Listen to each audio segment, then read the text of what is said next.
Ladies and gentlemen, at this time to honor America, we ask that you please rise and remove your caps for the playing of our national anthem.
Good morning. Welcome to this special Wednesday edition of Wire to Wire. Track announcer John G. Dooley. Great to have you with us this morning. Hope you've had a great breakfast, plenty of coffee as we gear up for a really nice card here today. 10 races on tap, including a couple of premier races, the Buchero Handicap and the Peony. Looking forward to those as we go through the course of a 10-race program here. Kicking off early, of course, expected temperatures. We'll get to Todd Klassen's official WRTV 6 forecast in just a moment. But today, as I mentioned, 10 races on tap. We've got 9 thoroughbred races.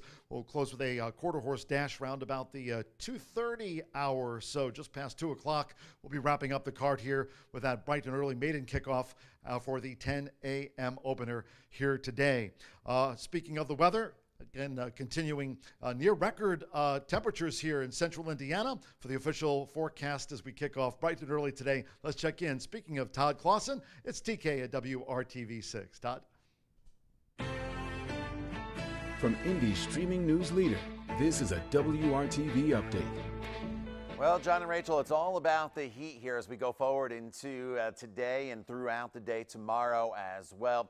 This morning, we'll see the temperatures start to climb. The humidity will start to surge. It'll peak later on this afternoon with a temperature right around 93 degrees. Heat index values this afternoon are going to top off in the triple digits. So it's good we're getting an earlier start here today. As we fast forward into the day tomorrow, I think it's a wise decision that the races were postponed until next week. Pretty dangerous tomorrow afternoon. Excessive heat warning in effect. Heat index values in most locations tomorrow will be up right around 110 degrees.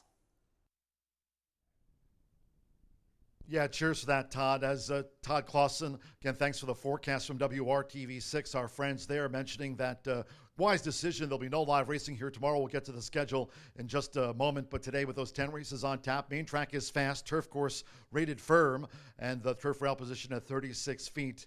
And as we see as we go through the course of the morning into the early afternoon hours, by the time those temperatures really start to rise into the upper 90s, we'll be getting set to wrap up our 10-race program here today. Heating up, the jockeys battle. Fernando de la Cruz with over 60 wins at this meet. So too Joe Ramos, who's tied right there toward the top of the leaderboard with Fernando de la Cruz, both having a terrific 2023 race meet here at Horseshoe Indianapolis. A couple of winners on the Tuesday racing program for Joe Ramos, of course, defending leading jockey. 106 winners here last season. Joe and Fernando, they're really battling it out to the top of the leaderboard this season for the title. Of course, closing day not until November 17th, so still some ways to go to decide who will be the leading jockey. Trainer side of things, Gennaro Garcia tops the leaderboard there, while defending two-time leading trainer Randy Klopp also with a couple of winners on the Tuesday racing program to kick off this race week. And as I mentioned, let's take a look at the schedule, because you saw the official race forecast from Todd Clausen. Tomorrow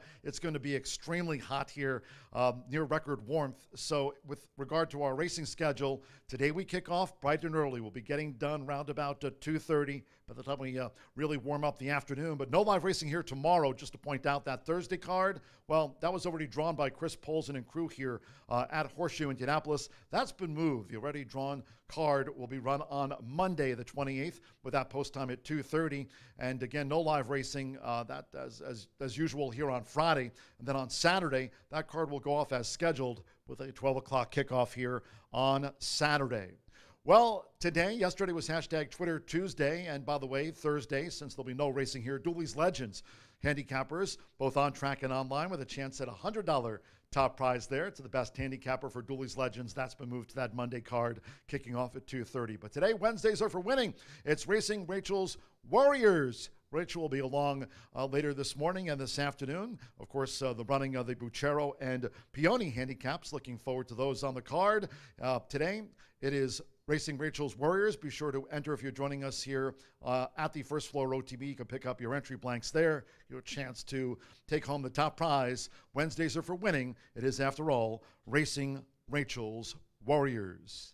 With no live racing tomorrow and Friday, all of us here looking forward to a fun Saturday card with the Saturday program kicking off at noon. Last Saturday was very popular here at the races. A lot of donations made here last Saturday at the track for Empire of Hope, raising awareness for Racehorse Aftercare. Cheers to all the fans that made their donations. A lot of money raised for Racehorse Aftercare here last Saturday for Empire of Hope. This Saturday, we're raising funds for the Indy Humane Society. How can you not love them? There you go, Pups and Ponies here on Saturday. You might want to make a donation. Anything maybe you have at home or at your apartment, you can bring here to the track. Of course, Indy Humane Society, they can use blankets, beds, leashes. Maybe you have some food you'd like to donate. You can bring all that here to the track this coming Saturday with that special noon post time. Pups and Ponies, gotta love it here on Saturday. Of course, Horseshoe Indianapolis doing a lot for charities, including Empire of Hope. A lot of money raised for Racehorse Aftercare last Saturday, and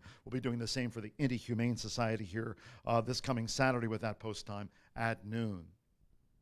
Cheers to all of our sponsors before we get to the program changes at a quarter to the top of the hour, kicking off today at 10 a.m. Again, Main Track Fast Turf Course firm rail of 36 feet. It's also the Grayson Grass Challenge, raising money for them today with our esteemed handicappers taking part. All proceeds, all winnings from those handicappers going to the Grayson Foundation. Their look at the lineup, including our own Racing Rachel, who, by the way, tops the leaderboard so far. Racing Rachel with $338 over Anonymous Man, and Scott Ehlers so far $908.60 raised for the Grayson Foundation. The Grayson Grass Challenge today on races 8 to 9, talking about the Buchero and the Peony handicaps, our premier races on the day. Best of all the handicappers taking part in that annual Grayson Grass Challenge.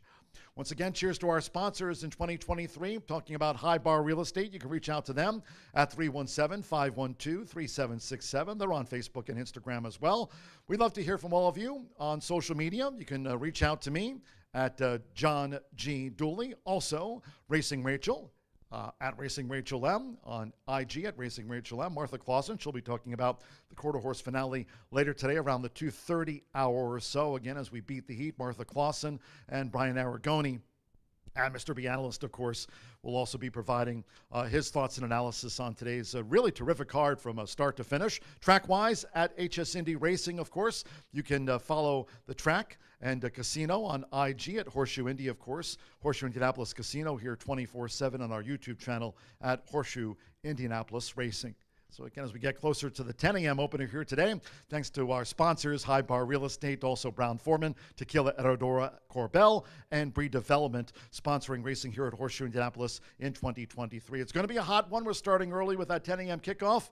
Maidens in the first of the day to start off that 50-cent early pick 5 with the low 11.99% takeout. Main track fast, turf course firm, rail at 36 feet. Really nice card from start to finish. Looking forward to it. I'm heading over to the broadcast booth, going to get you all the program changes on today's racing program. We start at 10 a.m. Make it a great day with us here at Horseshoe, Indianapolis.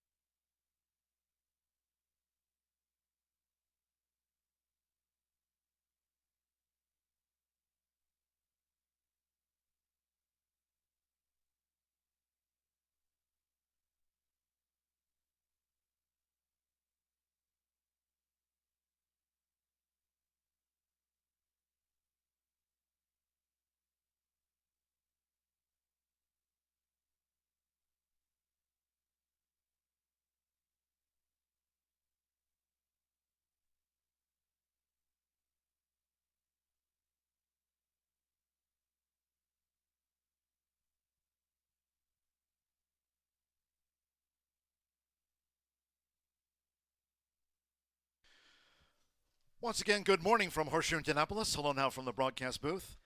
Track announcer John G. Dooley. Great to have you with us. Those fans joining us here bright and early for a 10-race program.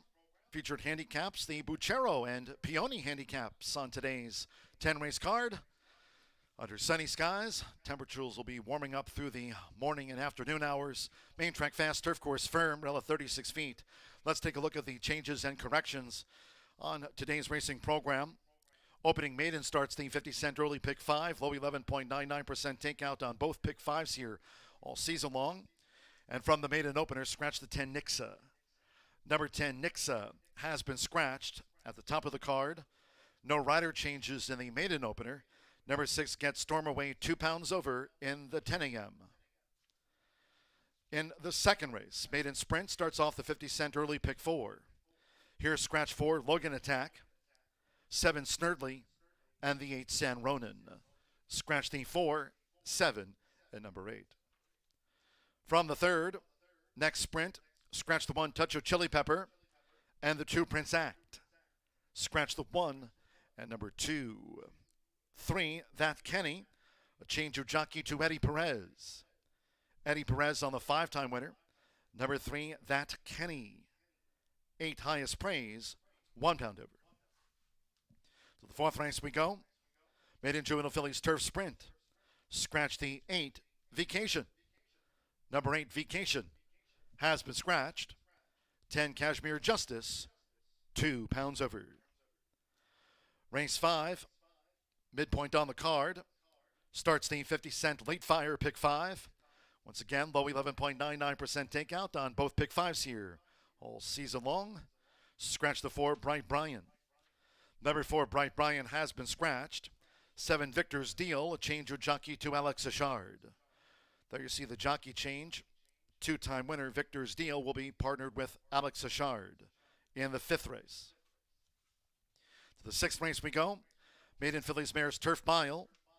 Scratch the 7 Tea Kettle and the 10 Torstar. Scratch the 7 and 10.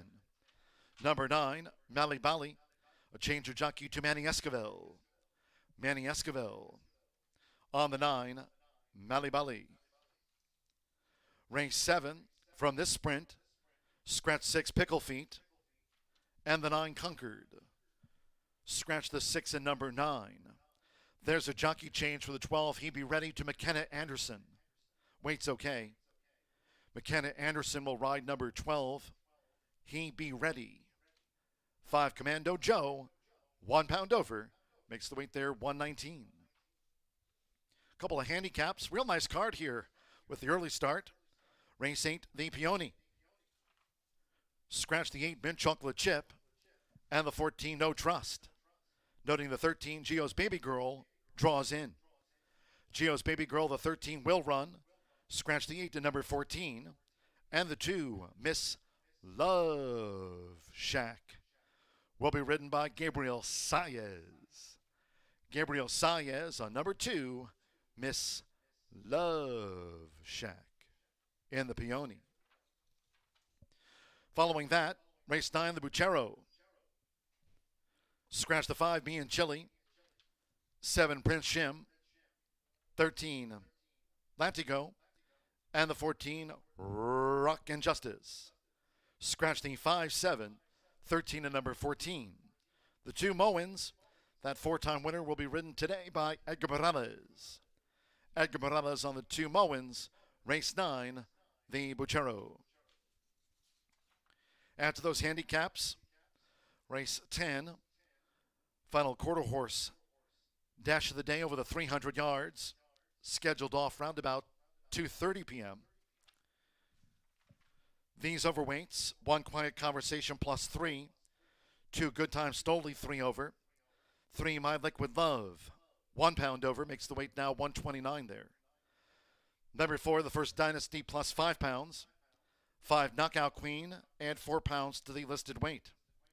7 K Sweet Lass, 5 over, ADC Prosperity plus 3 pounds, and the 10 Thrace of Glory, 3 over, in our final quarter horse dash of the day, due off round about 2:30 or so.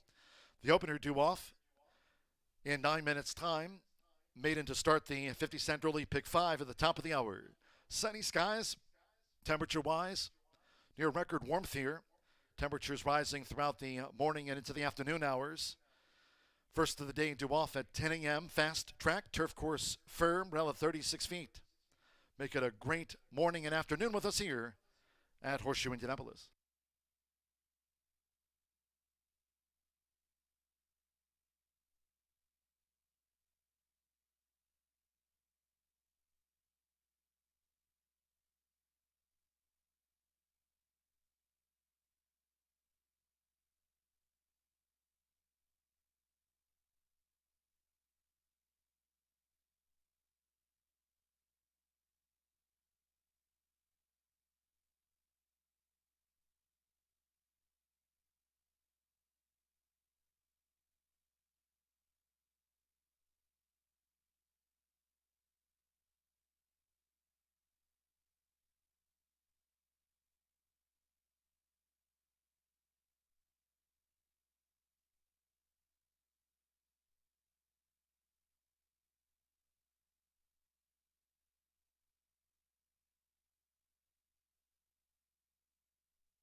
The horses call postword for the first of the day.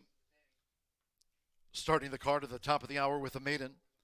Short post brains here throughout the 10 race card. This at 1 mile and 70 yards. From the maiden, scratch 10 Nixa. Number 10 Nixa has been scratched. No rider changes. 6 gets Stormaway. 2 pounds over. Race 1 features Exacta, Trifecta, Superfecta. Start of rolling doubles, pick 3s, 50 cent early, pick 5, low 11.99% takeout. On both pick 5s here all season long. Main track fast, turf course firm, rel at 36 feet. Fast and firm under sunny skies. Once again, short parades. 2 minutes to post time for the opening maiden. 2 minutes to post time.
At 1 minute to post time for the opening maiden. Starts the 50 cent early, pick 5, fast and firm. Due off at the top of the hour.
The horses are approaching the starting gate.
The horses have reached the starting gate. It is now post time.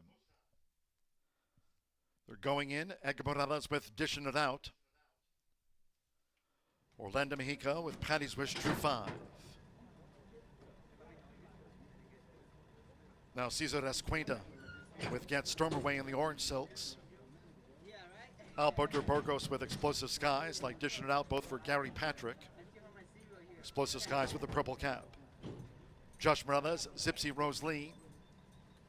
Malcolm Franklin Emerson's Dream drew 3. Now Jane Elliott with Pretty Heart. Joe Ramos with Mysterious Justice and the Red Silks drew 4. This at 1 mile, 70 yards. Here's Mysterious Justice coming up. Zipsy Rose Lee, 6-5, the first favorite. Mysterious Justice given a 40-1 chance at 1 mile and 70 yards.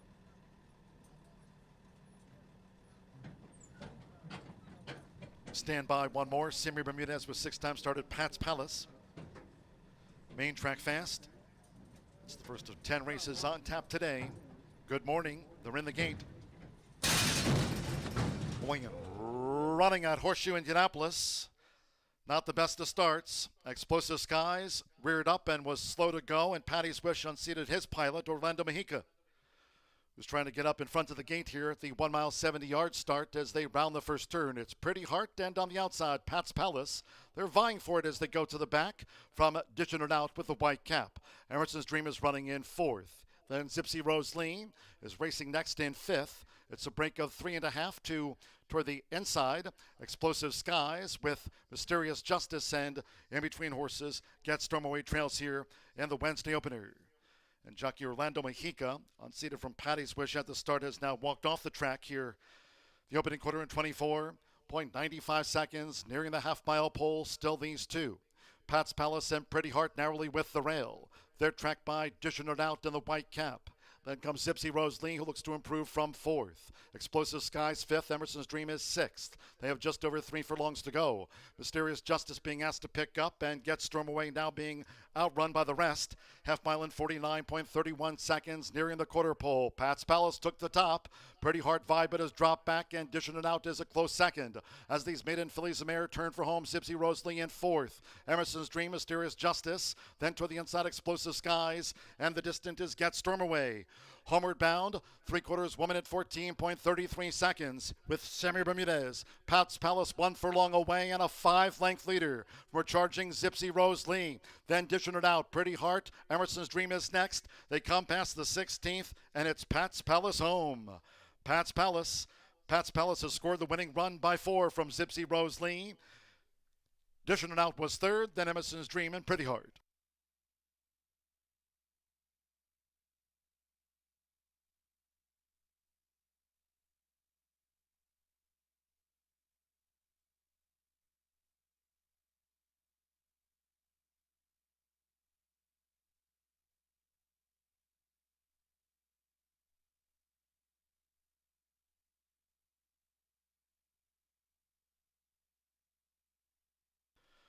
146.40 after the opening maiden, and there'll be an inquiry into the start. Inquiry to start us off, 146.40. It was 5-2 on Pat's Palace, Sammy Bermudez, Jeffrey Greenhill. Pat's Palace at 5-2 first, 7 Zipsy Rose Lee. At Data 5, the first favorite was the runner-up to Pat's Palace. 1 Dishing It Out at 37-1 odds third, and 3 Emerson's Dream, 7-2 fourth. Hold all tickets until official. 9713, and an inquiry concerns the start of the maiden.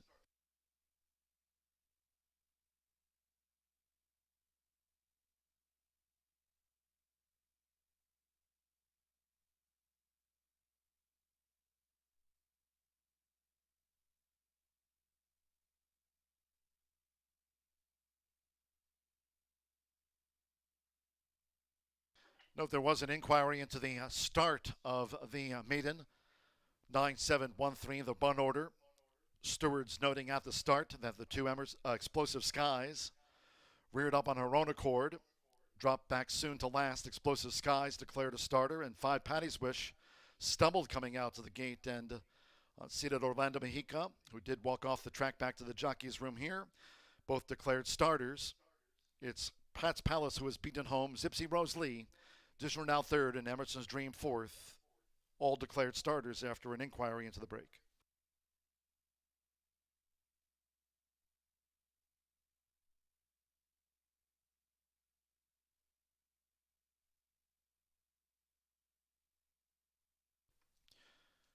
Returning to the high bar real estate winner's circle is the 9 Pat's Palace with Sammy Bermudez. Pat's Palace 3-year-old Bay Filly by Palace out of Sensuous Pat by Broken Vow. Brennan and Indiana by owner Stephen Arbuckle, trained by Jeffrey Greenhill. Pat's Palace gets off the mark in her 7th run, takes out the maiden at 5-2. 146.40, 9713. Stand by for the official after race 1.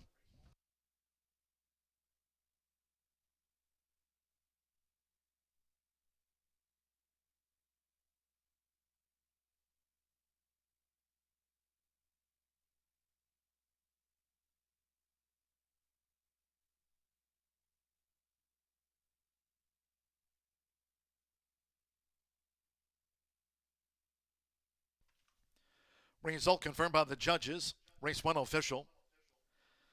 Results in 9-7 exacta, $22.20, 50-cent trifecta.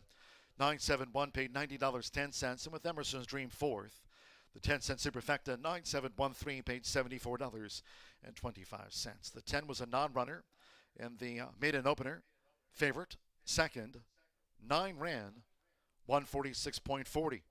Again, there was an inquiry into the start, and all 9 in line declared starters. Second race maiden sprint, scratched the 4 Logan Attack, 7 Snurdly, and 8 San Ronan. Scratched the 4, 7, and number 8 from the next one. Race 2 with exacta, trifecta, superfecta, double pick 3 starts of the 50-cent early pick 4. With our morning start, fast and firm, post time in 17 minutes at 10:28 in all cases.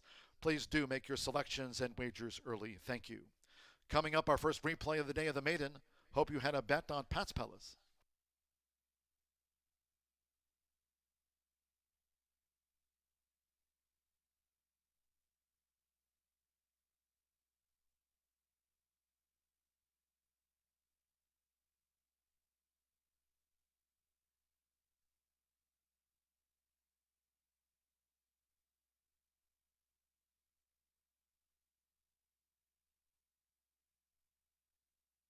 Gate.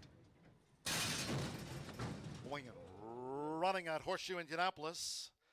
Not the best of starts. Explosive Skies reared up and was slow to go, and Patty's Wish unseated his pilot, Orlando Mexica, who's trying to get up in front of the gate here at the 1 mile 70-yard start as they round the first turn. It's Pretty Heart, and on the outside, Pat's Palace. They're vying for it as they go to the back from Dishing It Out with the white cap. Emerson's Dream is running in fourth. Then Zipsy Rose Lee is racing next in fifth. It's a break of 3.5 toward the inside. Explosive Skies with Mysterious Justice, and in between horses, Get Stormaway Trails here in the Wednesday opener. And jockey Orlando Mexica, unseated from Patty's Wish at the start, has now walked off the track here. The opening quarter in 24.95 seconds, nearing the half-mile pole, still these two. Pat's Palace and Pretty Heart narrowly with the rail. They're tracked by Dishing It Out in the white cap. Then comes Zipsy Rose Lee, who looks to improve from fourth. Explosive Skies fifth. Emerson's Dream is sixth. They have just over 3 furlongs to go. Mysterious Justice being asked to pick up and get Stormaway now being outrun by the rest. Half mile in 49.31 seconds, nearing the quarter pole. Pat's Palace took the top. Pretty Heart Vibe it has dropped back, and Dishing It Out is a close second. As these maiden fillies of mare turn for home, Zipsy Rose Lee in fourth. Emerson's Dream, Mysterious Justice. Then toward the inside, Explosive Skies. And the distant is Get Stormaway. Homeward bound, 3/4 woman at 14.33 seconds with Sammy Bermudez. Pat's Palace 1 furlong away and a 5-length leader. We're charging Zipsy Rose Lee. Then Dishing It Out, Pretty Heart. Emerson's Dream is next. They come past the 16th, and it's Pat's Palace home. Pat's Palace. Pat's Palace has scored the winning run by 4 from Zipsy Rose Lee. Dishing It Out was third, then Emerson's Dream and Pretty Heart.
8 minutes to the second race here at Horseshoe Indianapolis. This is a 3-year-old nut maiden claiming for 10,000. 6 furlongs on the dirt. Does have a 50-cent pick 4 starting in this race. And we do have a couple of scratches here. The 4, the 7, and the 8, leaving us an 8-horse field. And I'm going to go with the 3, Philip Snow, on our DRF formulator projected odds. This one 7-5 projected, right now 3-2. Philip Snow gets our leading jockey Joe Ramos aboard for Randy Klopp, and of course they are high percentage together, especially in the last couple weeks. Klopp is 21% when his horses are going from maiden to maiden claiming, which is the case here. And also, this is a key drop. This horse is going for maiden special weights. It's the only thing it's ran. Has a couple of seconds, a couple of thirds, and dropping down to maiden claiming for the very first time. Set the pace last time out and just kind of got tired and couldn't finish the race. Went 6 wide the time before that. So these last 2 races kind of didn't really show what this horse can do. But 3 back on June 17th, a nice second place finish. We'll see. I think this one really is going to like the class drop. This is also switching back to sprint distance, which is key for him as well. And then I'm going to go to the 6, Sir Ronaldo. On our projected odds, this one's pretty low as well, 2-1. But Sir Ronaldo gets Fernando de la Cruz aboard for Michelle Elliott. And when she does this, or when her horse is the beaten favorite, she comes back next time 24% of the time when she's the beaten favorite, and was second last time out versus Tougher in a maiden claiming for 15. Just kind of steadily dropped this one, and he likes to get second. And at this distance, 6 furlongs, all 3 of his races at this distance have been second place finishes. So I put him in second. Seems like he likes to get second. But Michelle's having a really nice meet, and I've noticed that her maidens are doing really well this year as well. And then I'm going to go to the 10, Outstanding Justice, 4-1 right now on the tote board. Outstanding Justice gets Sammy Bermudez aboard for Joe Davis. Sammy looking to take the early double here, as he did win the opener. And this one was in a maiden claiming last time as well for 15 and was second by a couple lengths. Really tried, kind of trailed the leader by 5 lengths and slowly inched up, just couldn't get there. And that was at 5.5. We're adding a little bit of distance. We're going 6 today, and seems like the sprint distance is what this one likes. Has had a few nice races at 2 turns, honestly, but pretty consistent horse. Has thrown in a couple they didn't like turf, but has done really well. 8 of his 15 races have been in the money, second or third place finishes. So it's going to be an interesting race to see who wants to win, but I do think Philip Snow is the one to beat here. 6-5, though. Got to take what we can get. 3-6-10 for me here in the second race. Good luck.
horses stepping onto the track now for the second race.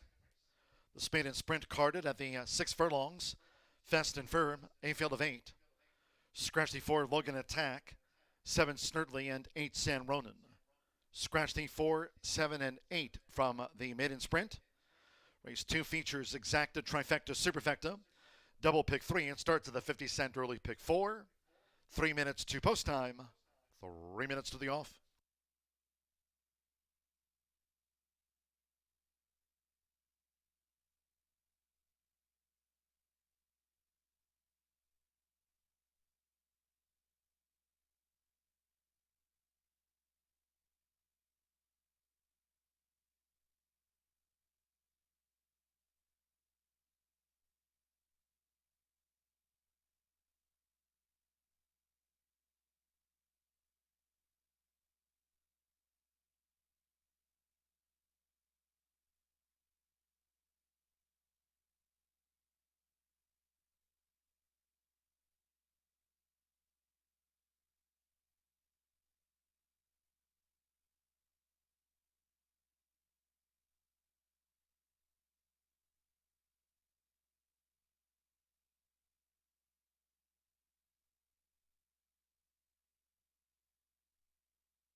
Two minutes to post time. 2 minutes.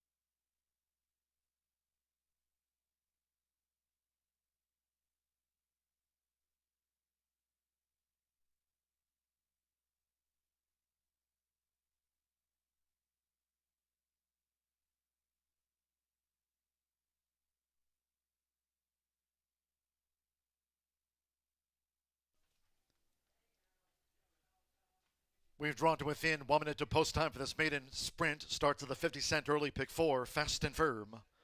1 minute.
The horses are approaching the starting gate.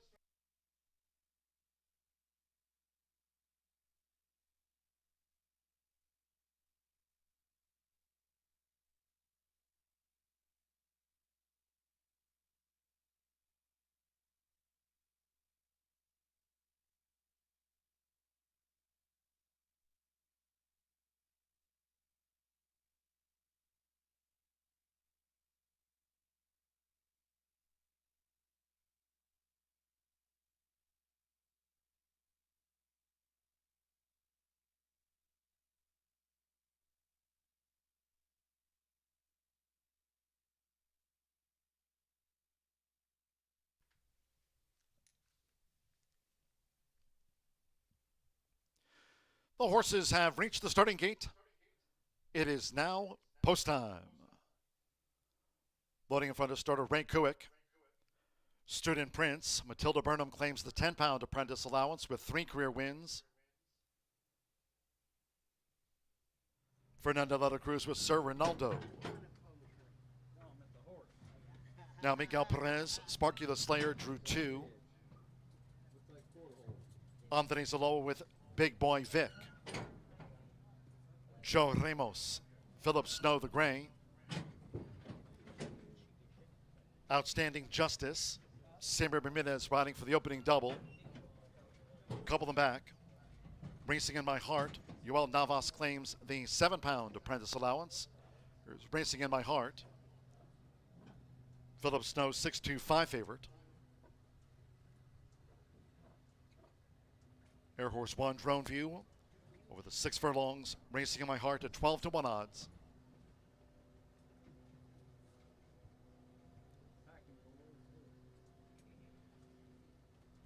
Six to 5 Philip Snow, 5-2 Outstanding Justice, and it's 3-1 on Sir Ronaldo.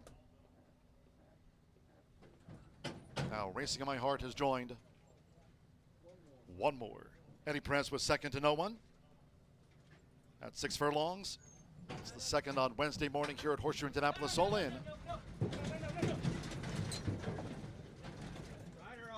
And rearing up was Big Boy Vic.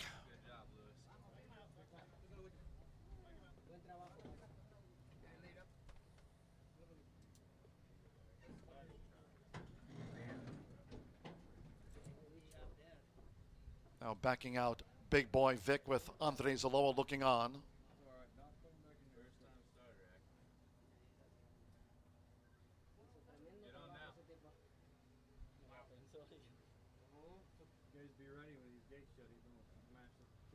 Okay, to reload and run, Big Boy Vic. Given a 40-1 chance. Philip Snow, 7-5 favorite. All in.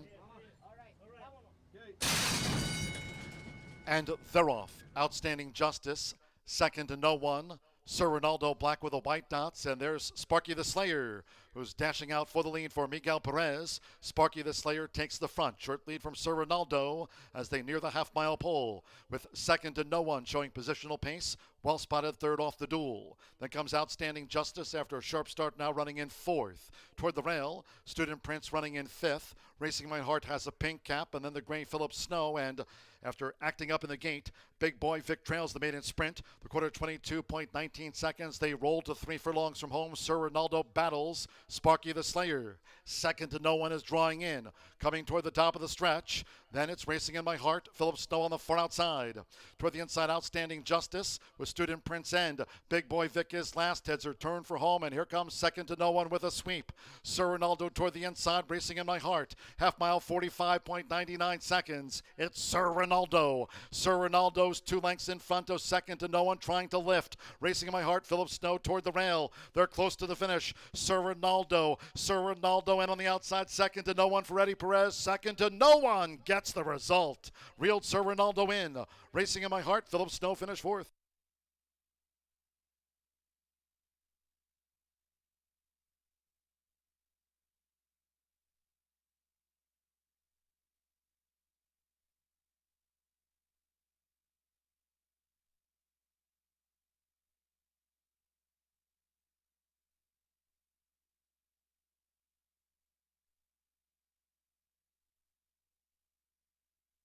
112.25 after the maiden, 112.25, photo finish, hold all tickets.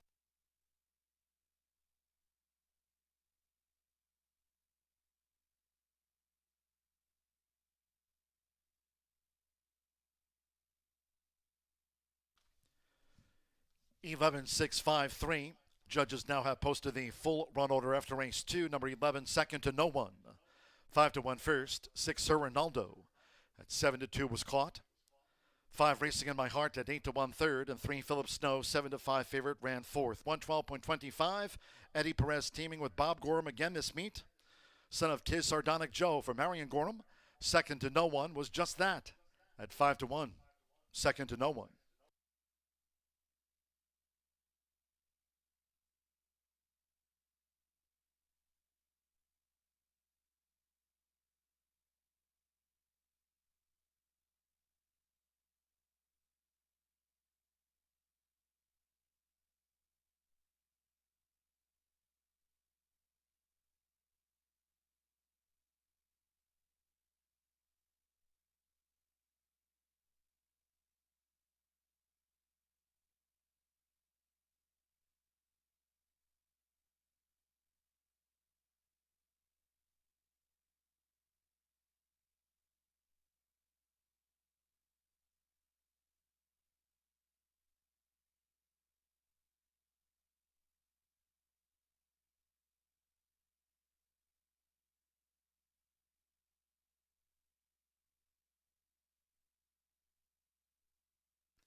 Result official. Returning to the high bar real estate winner's circle, 11, second to no one. Real nice ride that by Eddie Perez. Second to no one, 3-year-old Dark Mayor Brown gelding by Tiz Sardonic Joe. Out of the Silver Charm Mare, What a Charm. Bred here in Indiana by Connie Pass and John Eubank. Bob Gorham trains for Marion Gorham. Was always traveling well off the speed, second to no one. Rallies home at 5-1. 11.6 exacta paid $62.20. 50-cent trifecta, 11.65, $58.15. The 9-11 opening double, combining Pat's Palace with second to no one, 53.40, and with Philip Snow fourth. 10-cent superfecta after the maiden, 11.653. 10-cent superfecta returned $39.76. And our seconds of the morning, the 4, 7, and 8 were non-runners. Favorite, fourth. 8 ran, 112.25 seconds. To the third we go. Next sprint, scratch 1, Touch of Chili Pepper, and 2, Prince Act. Scratch the 1 and number 2. 3, That Kenny, will be ridden by Eddie Perez. Going for a double, Eddie Perez on the 5-time winner. Number 3, That Kenny. Exacta, trifecta, superfecta, double pick 3, post time in 17 minutes at 10:56.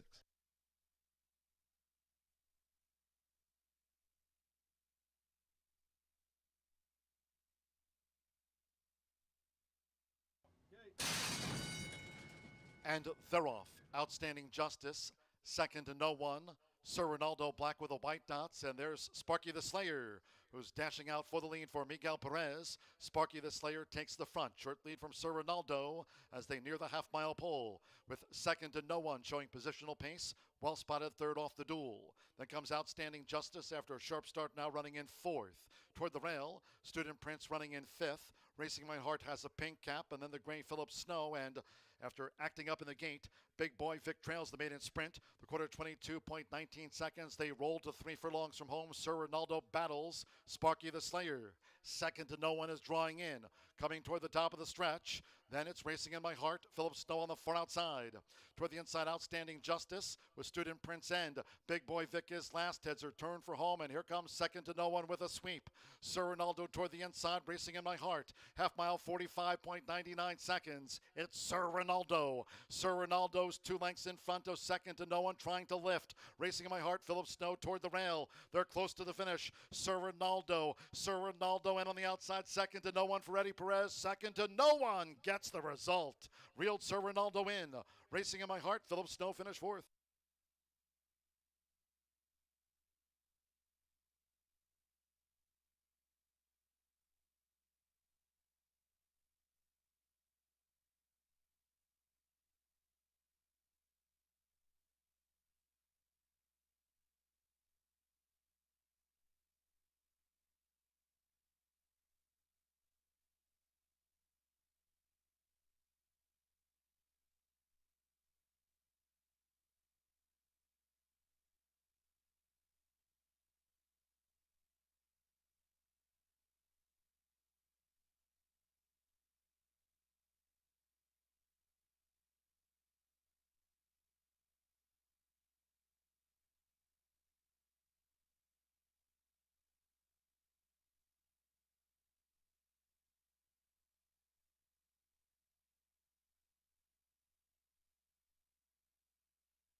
Good morning, everyone. Again from the broadcast booth, track announcer John G. Dooley on this Wednesday morning, fast and firm.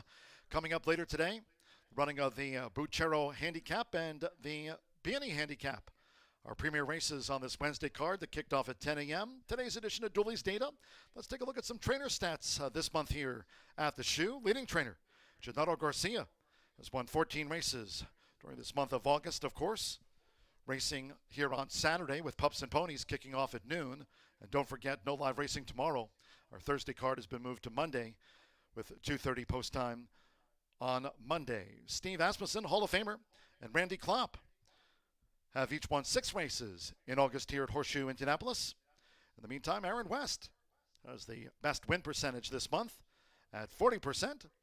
And Tony Duran has the highest average win payout at $29.80 from his 3 wins. A look at some trainers' stats this month at Horseshoe Indianapolis for today's edition of Dooley's Data.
The horses call postword for the third race, the sprint over the 6 furlongs, a field of 7.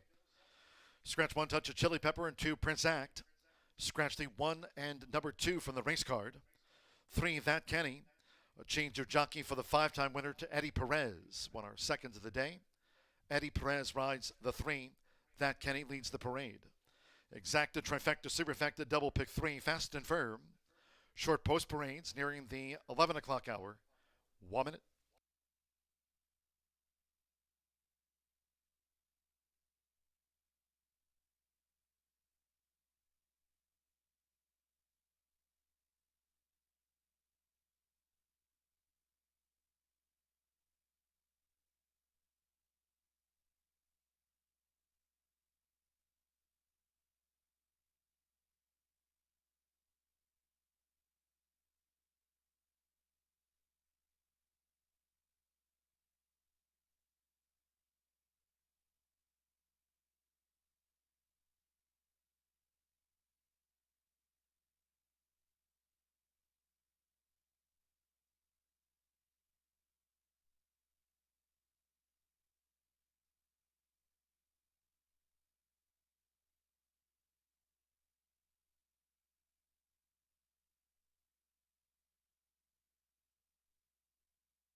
Debuting here a couple of weeks ago, DRF Formulator projected odds for this third race sprint. Again, scratch the 1 and 2 from the race card.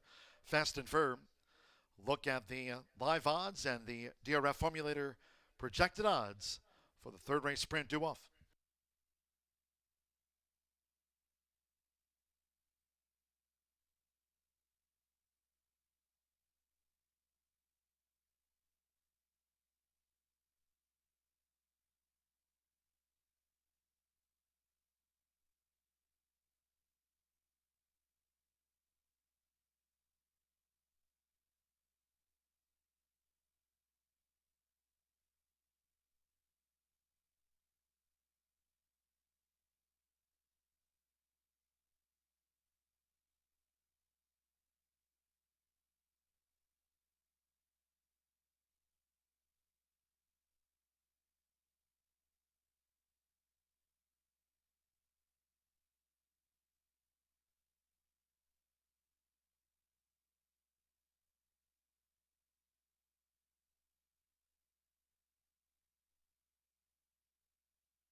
The horses are approaching the starting gate.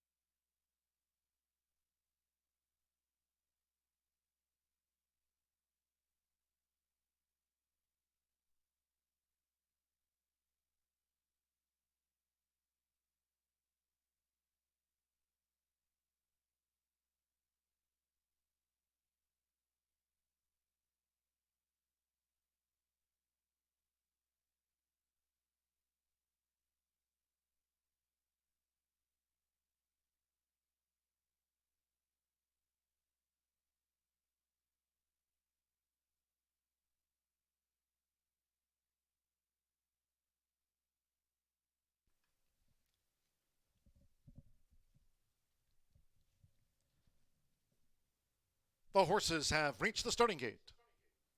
It is now post time. We're going in. That Kenny, Eddie Perez riding for a double. Pat's Palace and second to no on our first two winners this morning. Alex Achard with Raff. Josh Morales, here's Deuteronomy Strong in the Blue Silks. Rodney Prescott with Maters and Taters. Fernando Letta Cruz with Gormley's Got Game. Apprentice Matilda Burnham and Highest Praise. The Purple Silks and Cap, and one more. Tale of Fame is 4-5 over the 6 furlongs. Favorite coming up to complete the line. Tale of Fame, Joe Ramos for Randy Klopp. Here we go. They're in the gate. And they're off. Gormley's Got Game and the red cap bobbled. Tale of Fame broke sharp. Maters and Taters with speed. Gormley's Got Game quick to engage despite that bobble. And That Kenny, white with the turquoise stars, heads them all off now for Eddie Perez. So That Kenny hot foots it to the front from a close-up. Maters and Taters. Gormley's Got Game.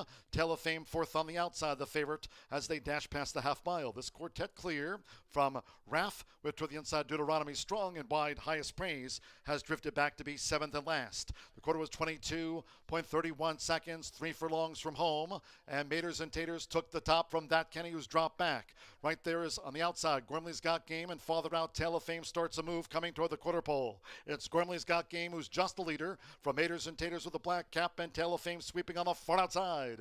That Kenny straightens away in fourth with the route Deuteronomy Strong, and then Raff in on the far outside. Highest Praise half mile as they come down to the final furlong half mile. That's not right, but it's Gormley's Got Game 1 furlong away. Gormley's Got Game, Tale of Fame charging with to the inside Maters and Taters. They're close to the finish with Fernando de la Cruz. Gormley's Got Game holds Tale of Fame to win by a length. Maters and Taters was third, and Highest Praise finished fourth.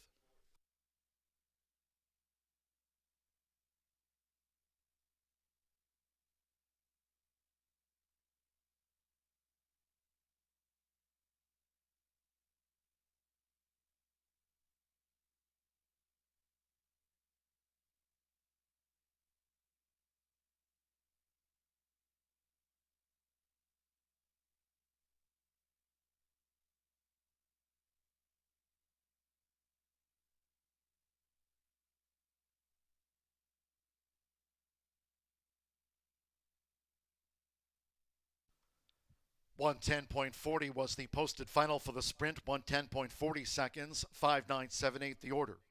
Unofficial after the running of race 3, number 5 Gormley's Got Game at 8-5 was first. 9 Tale of Fame at 4-5, the favorite, the runner-up to the second choice. 7 Maters and Taters at 11-1 odds third, and the 8 Highest Praise.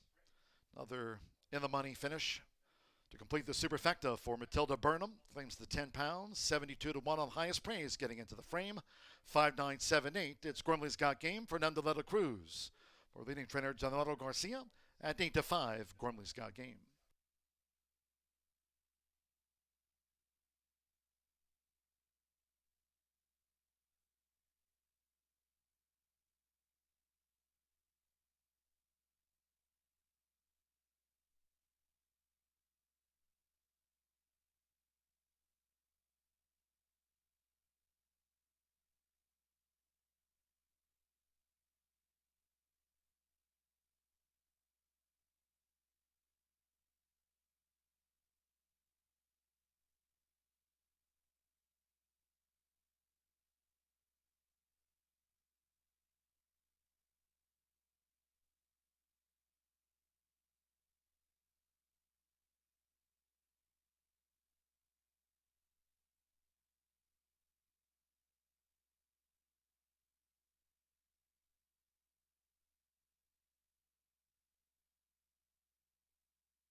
Third race official returning to the high bar real estate winner's circle. The 5 Gormley's Got Game with Fernando de la Cruz, vying for the riding title this season. Here Fernando de la Cruz on the 4-year-old chestnut gelding by Gormley. Out of the El Corredor mare, Make It a Game, bred in Kentucky by Michelle Mallory and Matthew Moorhead, his Kentucky breeders. For leading trainer General Garcia's Southwest Racing Stables Incorporated, Horseshoe Indianapolis congratulates the winning connections of the now 5-time winner Gormley's Got Game. Takes out the Sprint as the second choice.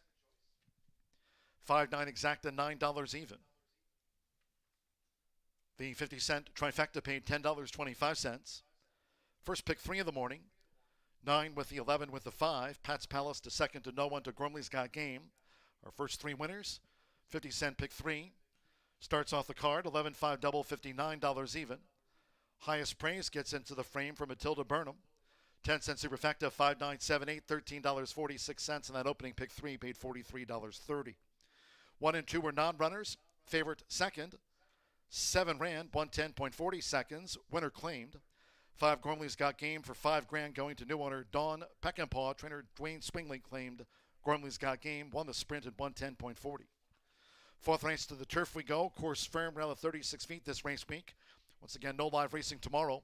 Thursday's card moved over to Monday with a 2:30 opener. Saturday post time for Pups and Ponies. Saturday off here at noon. Fourth race made in juvenile fillies. Turf Sprint, scratch the 8 Vacation, scratch the 8. No rider changes, 10 Cashmere Justice, 2 pounds over. Exacta, trifecta, superfecta, double pick 3, post time in 19 minutes. So the turf at 11:25.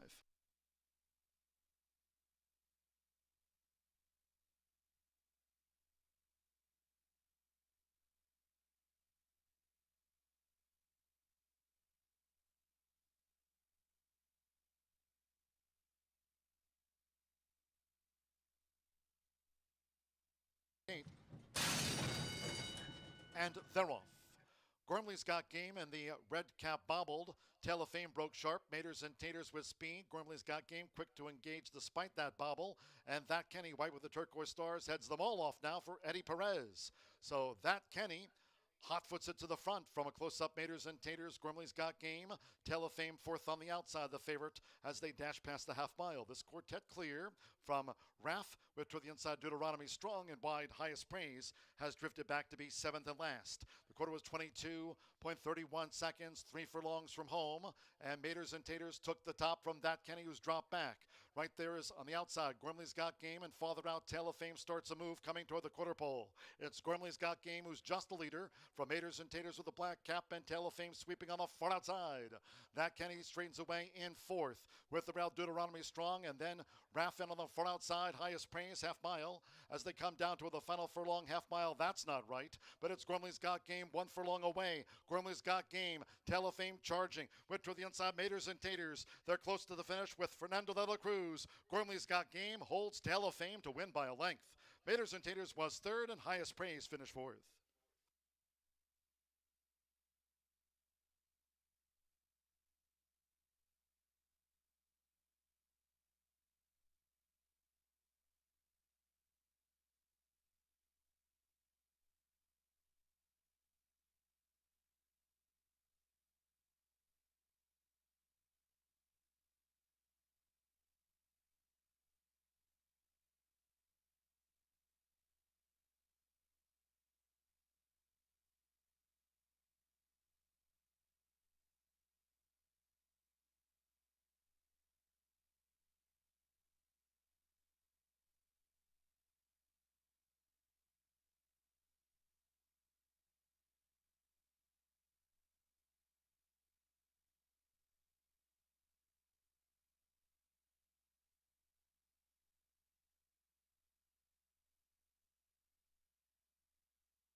Rolling right along here at Horseshoe Indianapolis, where we've got a cup of Joe and some horses and opportunities to make money here for you at Horseshoe Indianapolis, where we're 9 minutes away from stepping on that beautiful turf course of ours for the first time. Very fortunate to be back on the turf today for races 4, 6, 8, and 9. And races 8 and 9 do feature some very nice handicap races.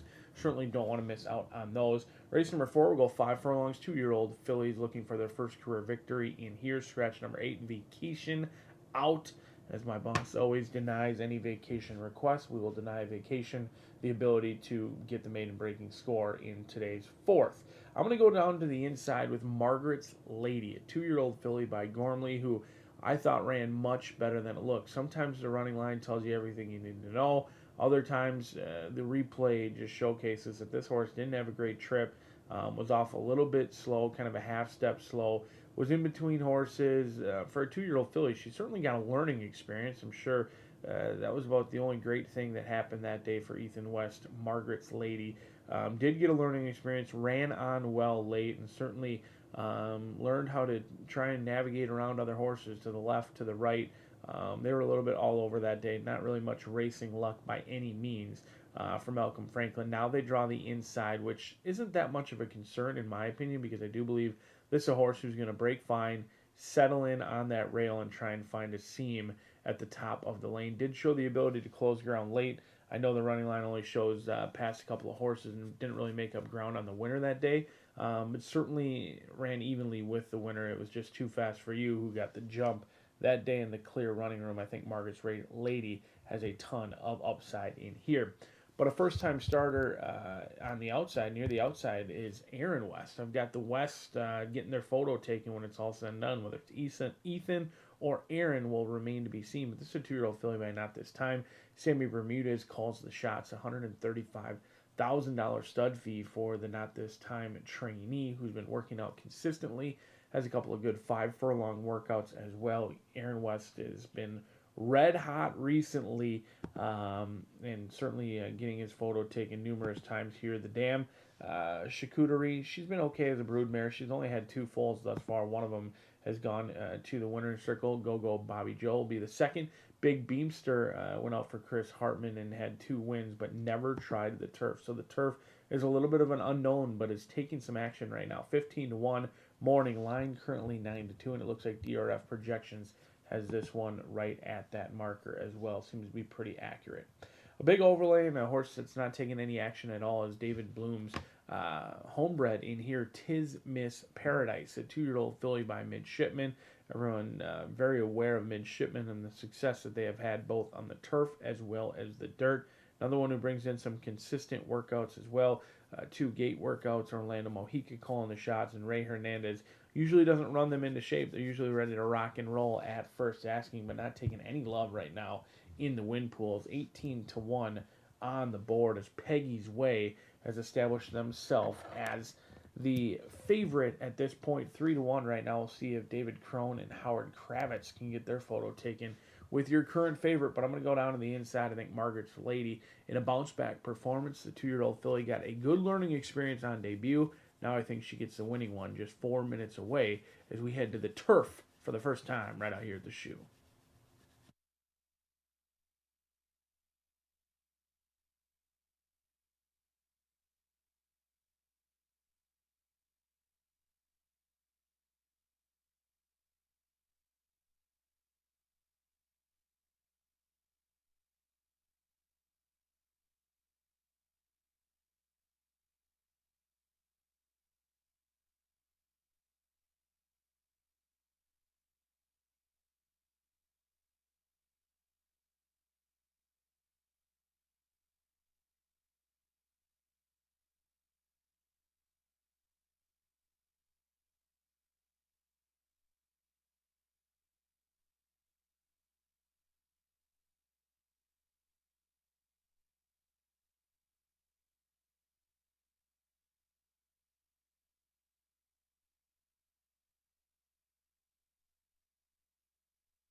Stepping onto the track now for the fourth race. The first of those today carded for the turf course here, rated firm under sunny skies, rail at 36 feet. Maiden Juvenile Fillies turf dash over the 5 furlongs, a field of 9, scratch 8, vacation, scratch the 8, no rider changes. 10 Cashmere Justice, 2 pounds over. Exacta, trifecta, superfecta, double pick 3, we are firm and fast. 3 minutes to post time, 3 minutes.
Two minutes to post time. 2 minutes.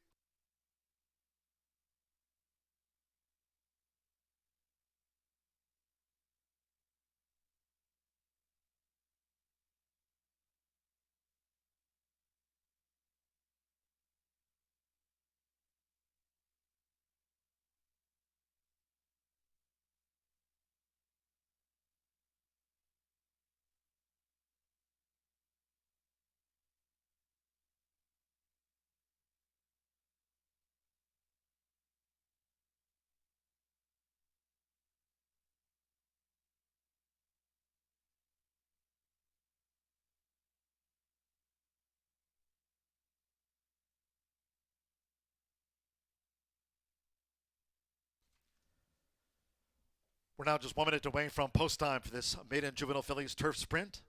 Course firm, rail at 36 feet. We are sunny, firm, and fast. 1 minute.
The horses are approaching the starting gate.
Air Horse 1, drone view. Maiden 2-year-old fillies crossing over to the turf course here, arriving at the sprint start.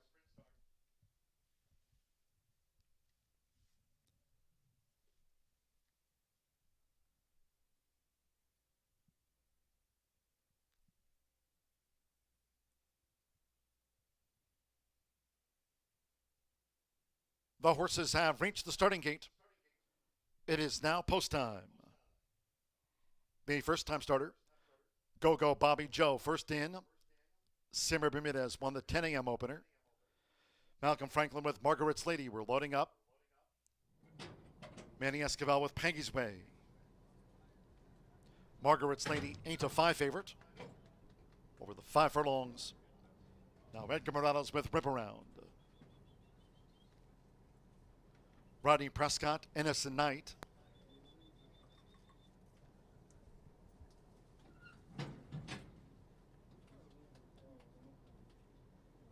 Innocent Knight, she's one of the 3 newcomers.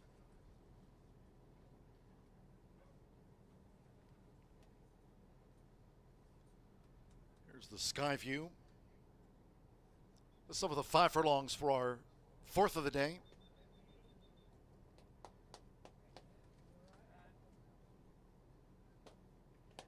Margaret's Lady, 2-1 favorite, 3-1 Rip Around, and Peggy's Way,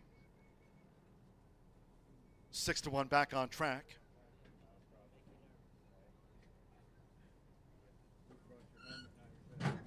Now Declan Cannon with Back on Track going in. Josh Morales, Cold But Fast drew 4.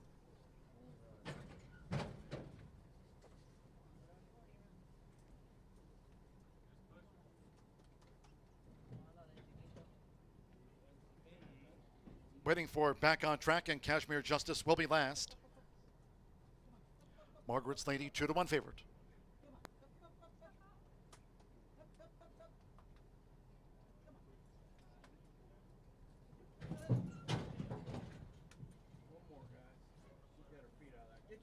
Now 2-1 Rip Around, 5-2 Margaret's Lady, and 7-2 Peggy's Way. One more, Cashmere Justice. Ken Anderson claims the 7-pound apprentice allowance with 29 career wins. Under sunny skies, course here firm around the 36 feet. All in.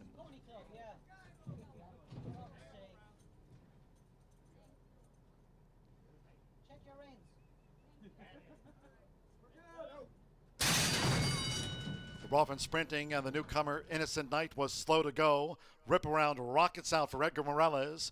Rip Around has the pace to lead the 5 furlong race and scoots away to a 4-length lead from Peggy's Way, who's joined on the outside by Back on Track as they head toward the far turn. Cold But Fast is now running in 4th. Margaret's Lady off the pace in 5th as they go to 3 furlongs from home.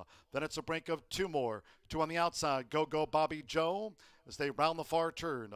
Looking to gain on the extreme outside is Innocent Knight. We trail back then to Tis Miss Paradise making her first voyage, and Cashmere Justice trails as these maiden 2-year-old fillies straighten away. It's Rip Around.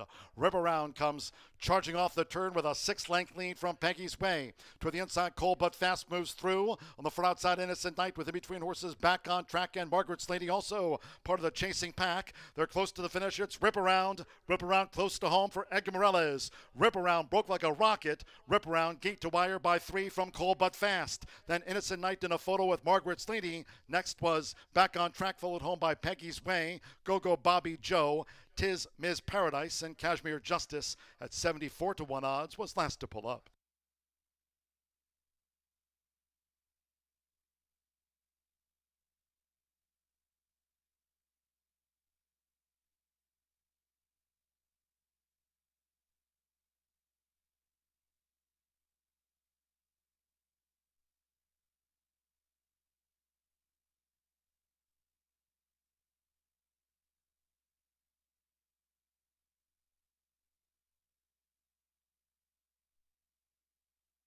.15 after that maiden 2-year-old filly's dash.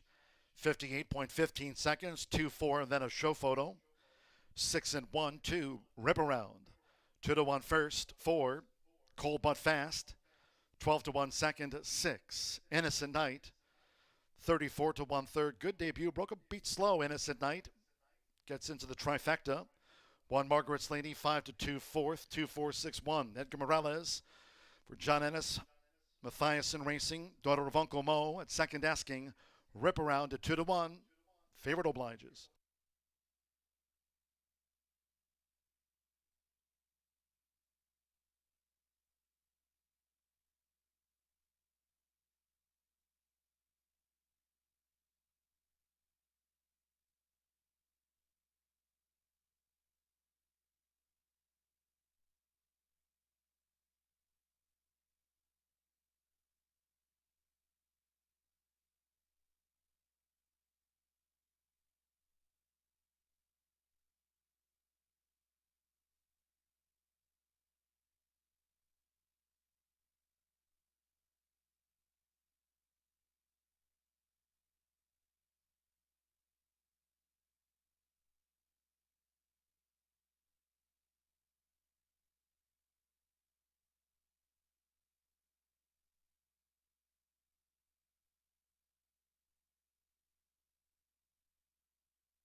The result of the fourth race official. Returning to the high bar real estate winner's circle, the 2, Rip Around with Edgar Morales. Rip Around. 2-year-old bay filly by Uncle Mo. Out of Rarities by City Zip, bred in Kentucky by Calora Stud LLC. John Ennis trains for Mark Mathiasen Racing LLC at second asking.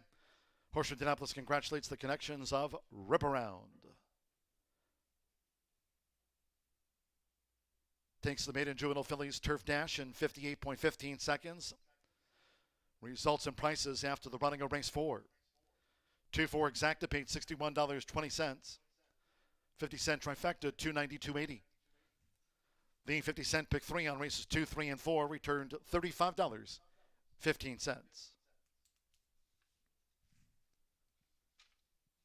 5-2 double 31.60 with Margaret's Lady 4th. 10-cent superfecta, 2-4-6-1, paid $246.52. In the fourth race, maiden juvenile fillies turf sprint. 8 was a non-runner. Favorite, first. 9 ran, 58.15 seconds. Race 5, Midpoint on the card that kicked off at 10 a.m. Once again, just reminding all Horseshoe Indianapolis fans, no live racing tomorrow. That Thursday drawn card has been moved to Monday. Monday post time will be at 2:30. So no live racing tomorrow. No live racing Friday, Saturday, Pups and Ponies. Hope you can join us for Saturday action here. Thoroughbred quarter horse racing. A day to benefit the Indy Humane Society. It's Pups and Ponies, Saturday post time noon. Fifth race, 18 minutes away. Scratch for the next one, the 4 Bright Brian. Scratch the 4 and 7 Victor's Deal, Alex Achard. Will ride the 7 Victor's Deal, Alex Achard on the 7. Exacta, Trifecta, Superfecta. Double pick 3 started the 50-cent late fire 5.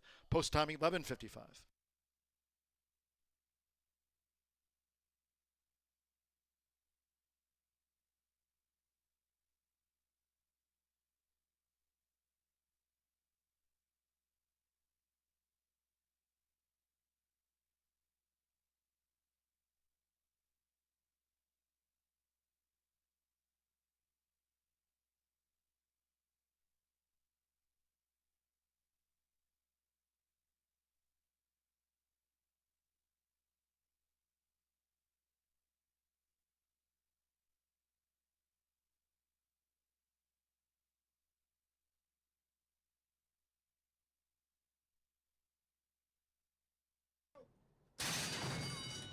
Roffin sprinting, and the newcomer Innocent Knight was slow to go. Rip Around rockets out for Edgar Morales.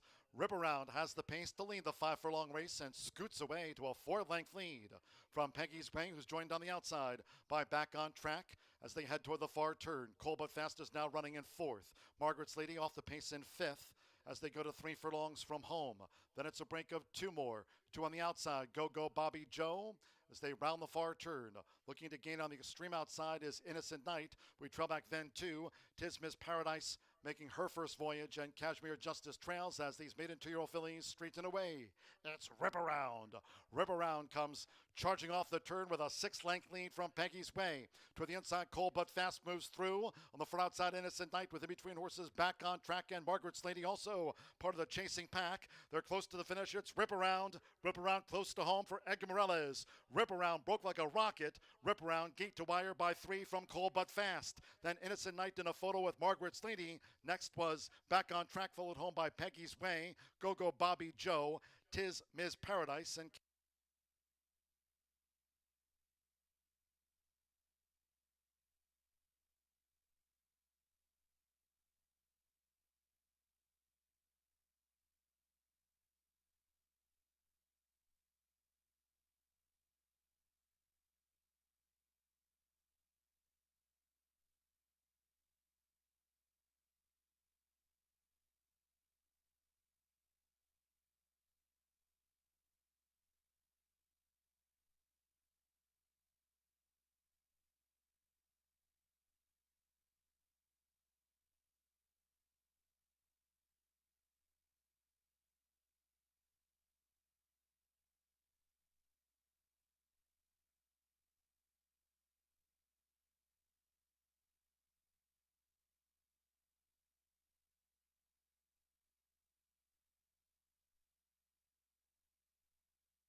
Back here in the paddock at Horseshoe Indianapolis, where it's a nice, beautiful day out. We're trying to get the races in before the heat comes in, and we are rolling right along to late fire 5 time, 11.99% takeout, pick 5 each and every day right here at the shoe. Scratch number 4, Bright Brian, leaves us with a field of 9 set to go a mile and 70 yards back on the main track. This pick 5 is an intriguing one because it features 3 turf races. Not very often do we have an opportunity to get 3 turf races in our late fire 5, and not only do we have 3 turf races, but also 2 very nice handicaps running for nice purses of $100,000 in the Peony, along with Bucaro in a $100,000 stakes race. So finish off the card with a couple of $100,000 stakes races on the turf, or excuse me, handicap races on the turf.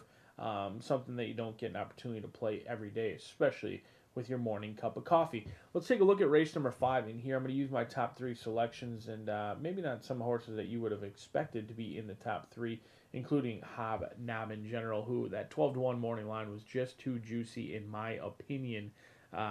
Looks like the bettors have sniffed that one out. Unlikely to get anywhere near double-digit odds as promised by the morning line odds maker. Hobnobbin General, 2 for 15 in the lifetime, does have a win on the turf as well as the main track, but I was impressed that this horse really dominated on June 29th. Kind of was slow in a stride, down on the rail. It was all hands and heels for Joe Ramos into that first turn, and then shifted out 6 wide and made a huge sweep where they ended up being much the best despite having maybe the worst trip in that field. Now, with that said, Joe Ramos has been aboard the last 3 starts, has gone off favored in all 3 starts for Michael Weaver, and now Ramos opts to ride One Big Dude. Make what you want of that, but Hobnobbin General, a horse who had been bet down to favoritism the last 3, now on the board at 5-1, cut in half off that morning line. We'll see if Hobnobbin General can relax into that first turn and still maintain that big sweeping move that they did have here on June 29th. After that, we'll use One Big Dude. Joe Ramos lands here. Riders usually know more than the handicappers, and their agents know a lot as well. This is a horse who ran a career best buyer of 80 last time out. Is there going to be a bounce factor? Did they lay off because something went amiss, or maybe they just ran a career best race and wanted to give them the needed time? It hasn't been seen since June 13th. A little bit of a concern with the layoff, but I think Ramos and his agent had some live mounts to pick and choose from in here, and they opt to ride for Randy Klopp with One Big Dude, who does have to work out tough post position number 10, with 9 of them going into the starting gate, going 1 mile and 70 yards. No easy pickings here at Horseshoe Indianapolis, but if anyone can do it, it's Joe Ramos. Number 7, Victor's Deal, opts to be the one to catch the cash, in my opinion. This is a horse who's been a late-running sprinter recently, but has shown the ability to go to the lead, both at the sprint distance as well as the route distance. Now, is winless at this mile and 70-yard distance, so looking for the first win at this distance with 6 second and third place finishes from 7 tries going a mile and 70 yards. Victor's Deal always runs a game race. It seems like each and every time right there at the wire. However, the 9-year-old only has 2 victories to his name with 14 second place finishes. Gets a little skittish when he realizes there's no one else to chase. So we'll see if he can try and get to the wire first, but does look live on the stretch out as the lone speed for Tiana Richardville and Alex Ashard in here, 7-1. A great price on the 9-year-old, trying to show the youngsters how it's done. Let's take a look at this late fire 5. We'll use our top 3 selections in the first leg of this pick 5, 6, 7, and 10. We'll go out to a maiden special weight event on the turf for race number 6, kicking off that 15% pick 4. 1, 3, and 5 for me in race number 4. The single is going to come in the $100,000 Peony handicap. Going to single one of the classiest ones that I've seen in my 2 years here at Horseshoe Indianapolis, Corningstone. It's a 3-year-old filly who takes on older in this spot, has gotten better with each and every start for Kenny McPeak. Now tries the turf, where the last time they tried the turf, they were up in glitzy Saratoga, running against some tough customers, including Pleasant Passage, who's gone on to be a nice one, but a little bit of a hanger as well recently. But Corningstone looks to be the one to beat in this group. I think the 3-year-old filly has certainly dominated her age group. Now she'll take on older and see if she can bring that success to the turf in race number 8. It's going to do it for me. The late fire 5 ticket kicking off just 3 minutes from now, as the horses will be out on the main track, and we've got 3 turf races coming at you in the late Fire 5. Don't miss out.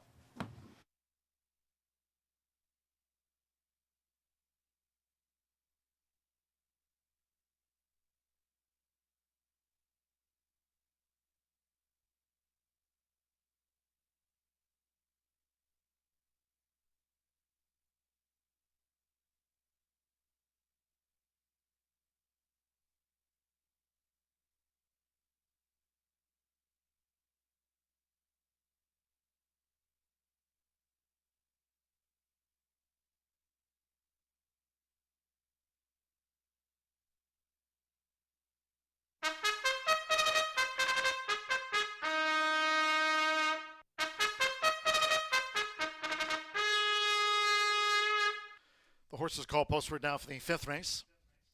Race 5 of 10 on the day. Fast and Firm, this at 1 mile and 70 yards. A field of 9, scratch 4, Bright Brian. Number 4, Bright Brian, has been scratched. 7, Victor's Deal, a jockey change to Alex Achard. Alex Achard rides 7, Victor's Deal. Exacta, Trifecta, Superfecta, double pick 3, starts at the 50 cent late fire pick 5, low 11.99% takeout on it, Fast and Firm. Short post parades, getting to the noon hour, 1 minute to post time, 1 minute.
The horses are approaching the starting gate.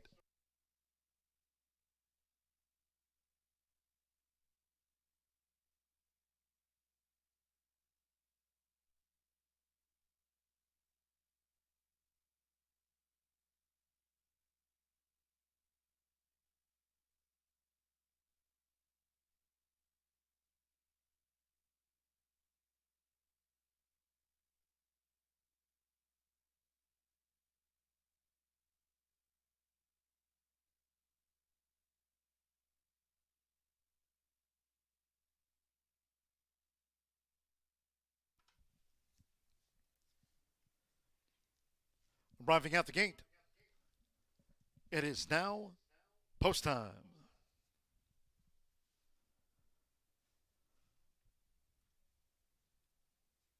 They're going in. Manny Escobar will follow the money. Alberto Burgos, Hobnobbin General. Mikael Michel with bass coat, green with the white diamond belt.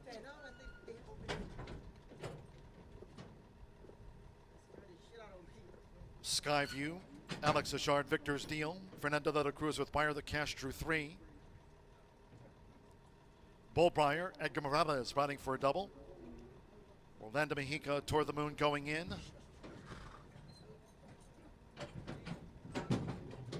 Jay's Naughty Boy, Samir Bermudez has a win on the card. Stand by one more. Joe Ramos with One Big Dude. Like Follow the Money, both for Randy Klopp. Fast and Firm. Start to the 50-cent late fire 5 with an early kickoff today from the shoe. They're in the gate.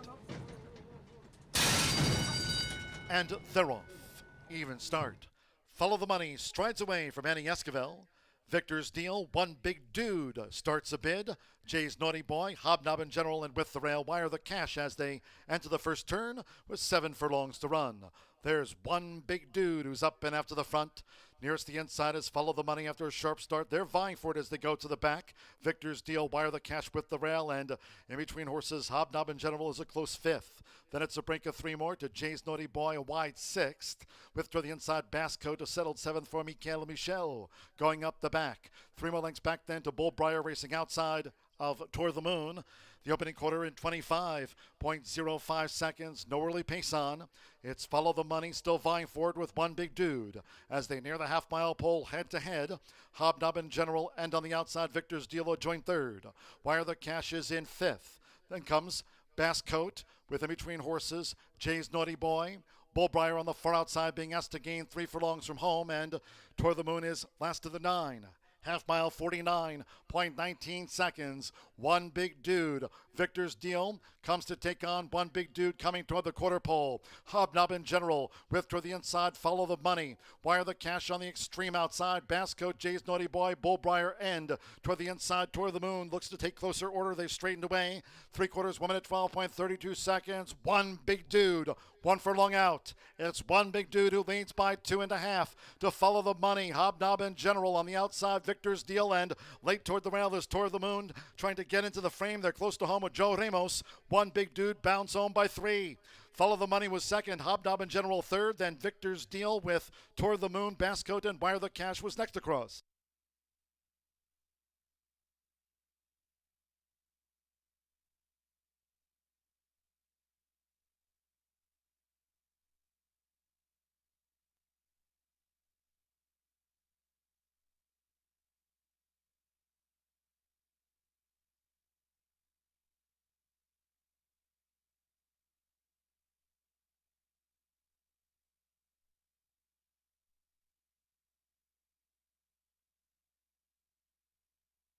(142.26).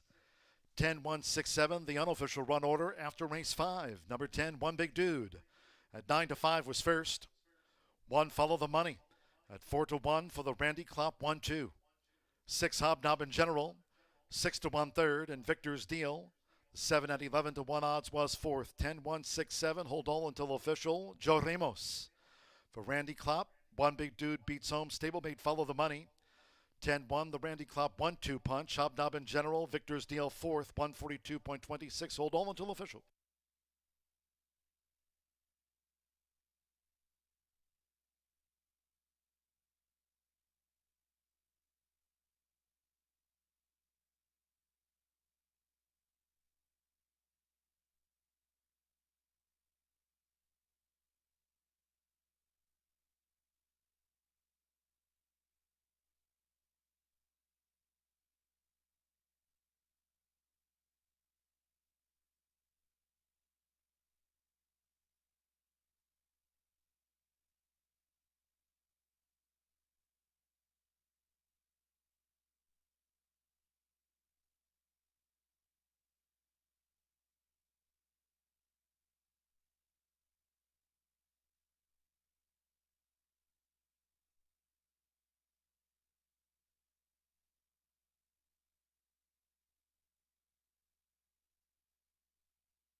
The result of the fifth race official.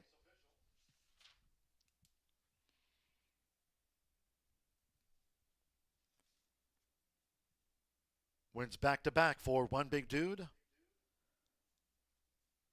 Here's the 10, One Big Dude with Joe Ramos stepping into the high bar real estate winner's circle. One Big Dude repeats at the meet. 4-year-old Dark Mare Brown gelding by Tonalist out of the Bowman's Band Mare, running from Rosie. Bred in Indiana by owner Dennis Reese's Reese Ranch and trained by Randy Klopp, who had the 1-2. Horseshoe Indianapolis congratulates the connections of One Big Dude.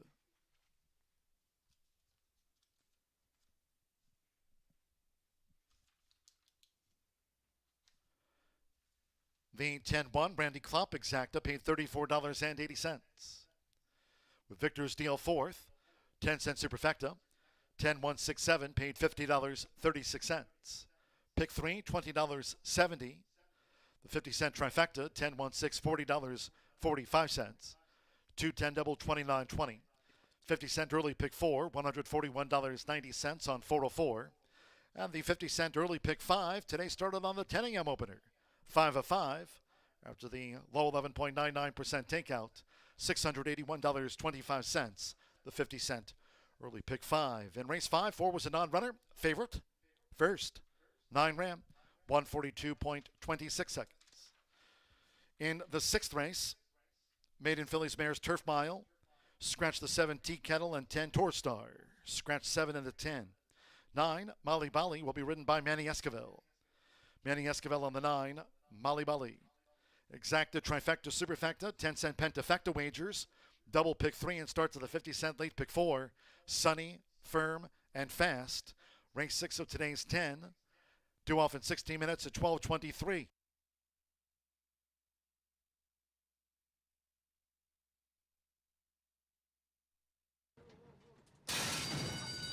And they're off. Even start. Follow the Money strides away from Manny Esquivel.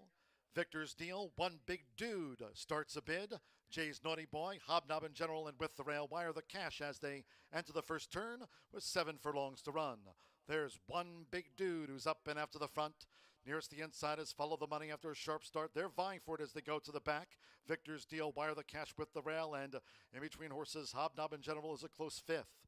Then it's a break of 3 more to Jay's Naughty Boy, a wide 6th. With to the inside, Basco to settled 7th for Michael Michel. Going up the back. 3 more lengths back then to Bullbriar racing outside of Toward the Moon. The opening quarter in 25.05 seconds. No early pace on. It's Follow the Money still vying forward with One Big Dude. As they near the half-mile pole head to head, Hobnobbin General and on the outside, Victor's Dealo join 3rd. Wire the Cash is in 5th. Then comes Bass Coat with in between horses, Jay's Naughty Boy. Bullbriar on the far outside being asked to gain 3 furlongs from home, and Toward the Moon is last of the 9. Half mile, 49.19 seconds. One Big Dude. Victor's deal comes to take on One Big Dude coming toward the quarter pole. Hobnobbin General with toward the inside. Follow the Money. Wire the Cash on the extreme outside. Basco, Jay's Naughty Boy, Bullbriar end. Toward the inside, Toward the Moon looks to take closer order. They straightened away. 3/4, 1 minute, 12.32 seconds. One Big Dude. 1 furlong out. It's One Big Dude who leads by 2.5 to Follow the Money. Hobnobbin General on the outside. Victor's deal and late toward the rail is Toward the Moon trying to get into the frame. They're close to home with Joe Ramos. One Big Dude bounds home by 3. Follow the Money was 2nd. Hobnobbin General 3rd. Then Victor's deal with Toward the Moon, Bascote, and Wire the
8 minutes to race 6 here at Horseshoe Indy. We have a 9-horse field. The 7 and the 10 are out of here.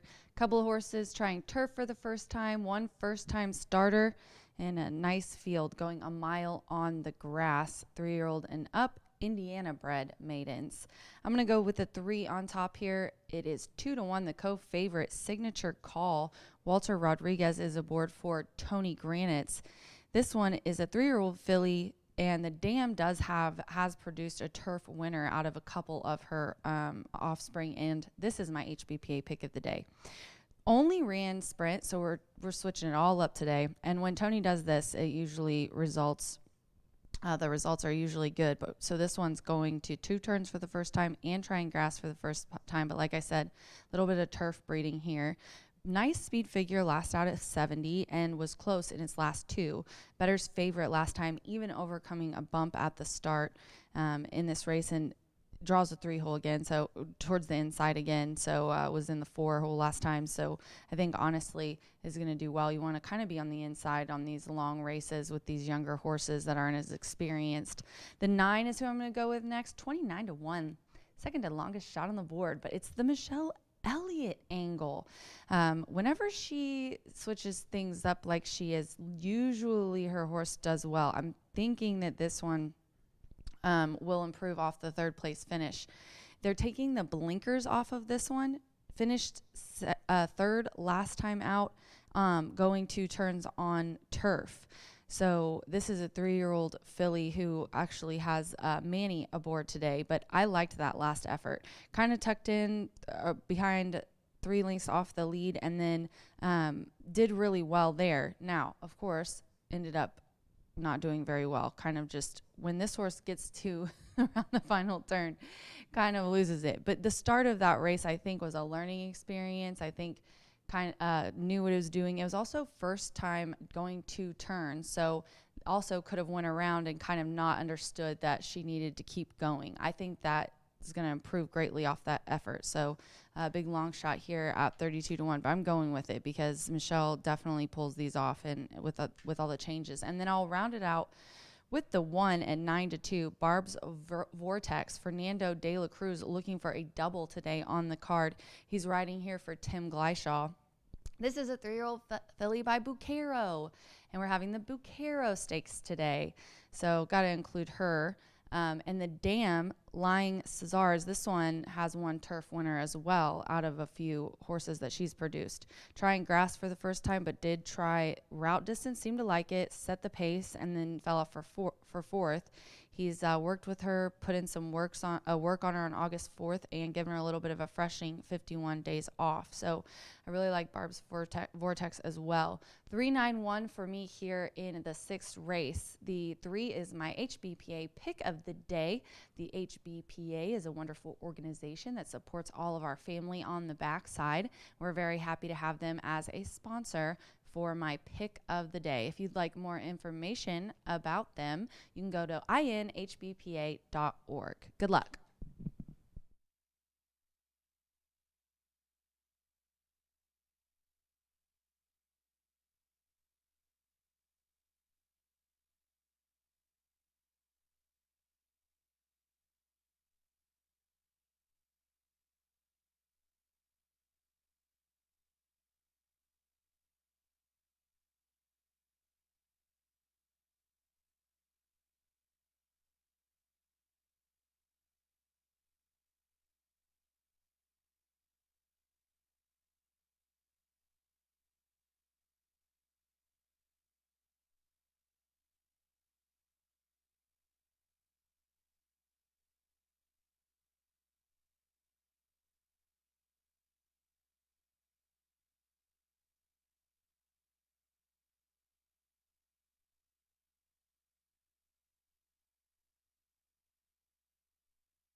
The horses call postward now for the sixth race.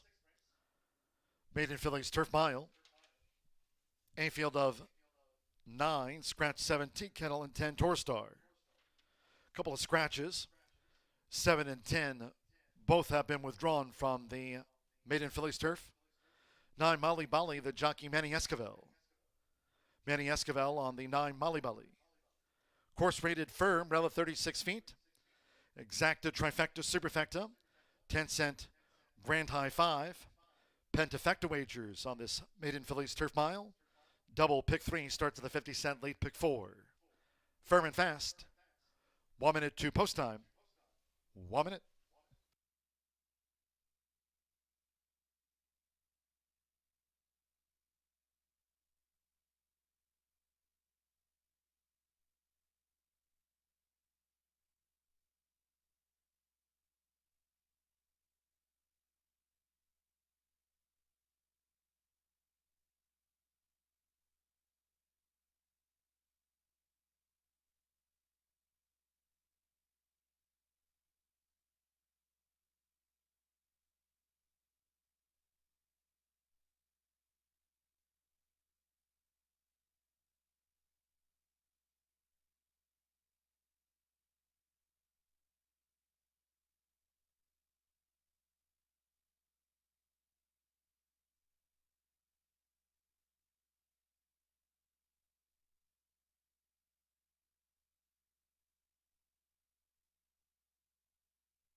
The horses are approaching the starting gate.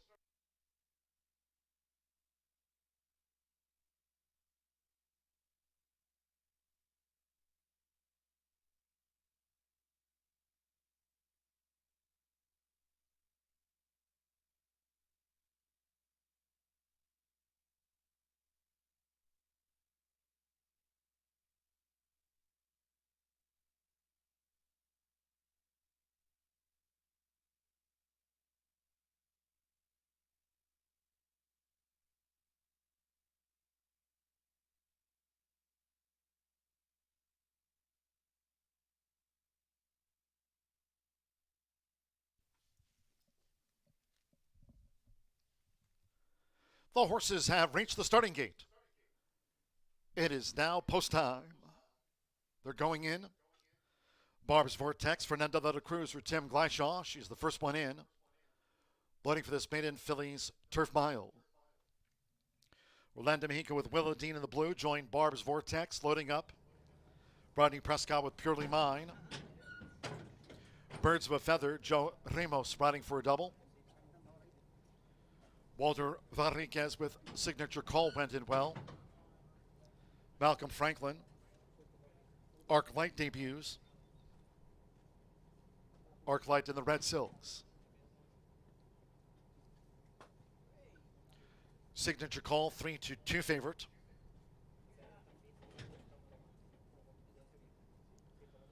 Arc Light given a 13-1 chance over the mile.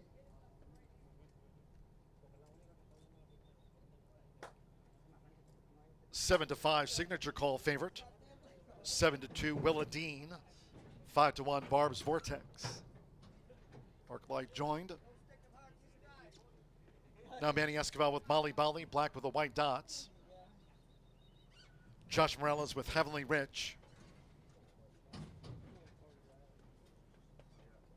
Course here firm, rail of 36 feet this race week.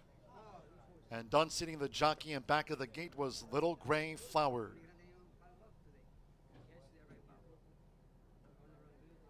She's running loose up the course. Little Gray Flower. In front of the gate at the mile start is Andre Zaloa.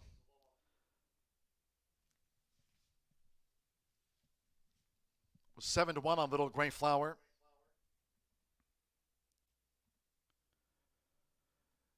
And she's given the outrider the slip. Made a good attempt. Little Gray Flower continues to run loose, exerting a lot of energy here.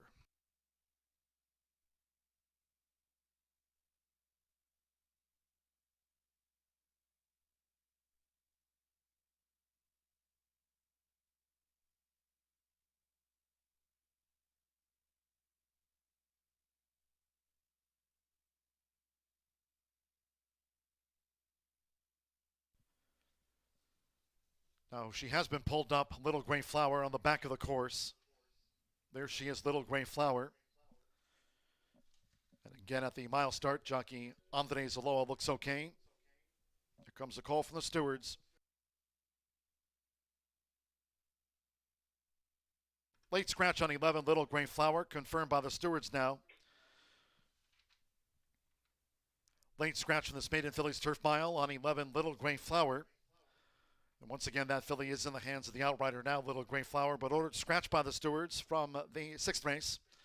All wagers here on 11 Little Gray Flower refunds. There will be a 10-11 consolation double. 10-11 consolation double. Those using 11 Little Gray Flower in a multi-race wager. You'll now receive the post-time favorite as your substitute in any multi-race wagers on 11 Little Gray Flower. 10 and 11 will be a consolation double. Scratch 11 Little Gray Flower.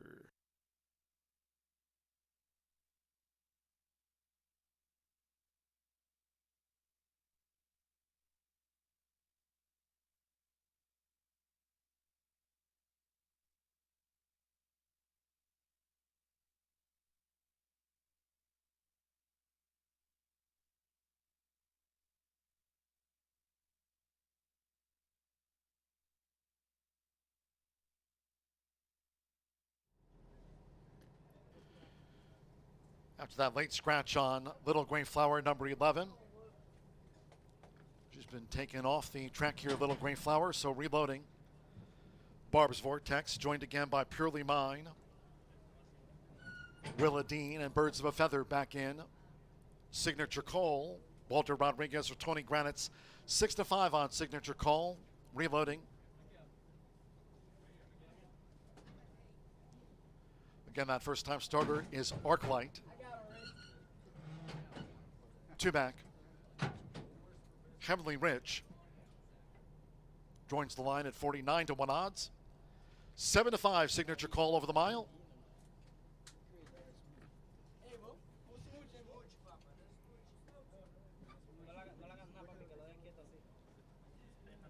7-5 Signature Call, 2-1 Willadine, 7-2 Barb's Vortex.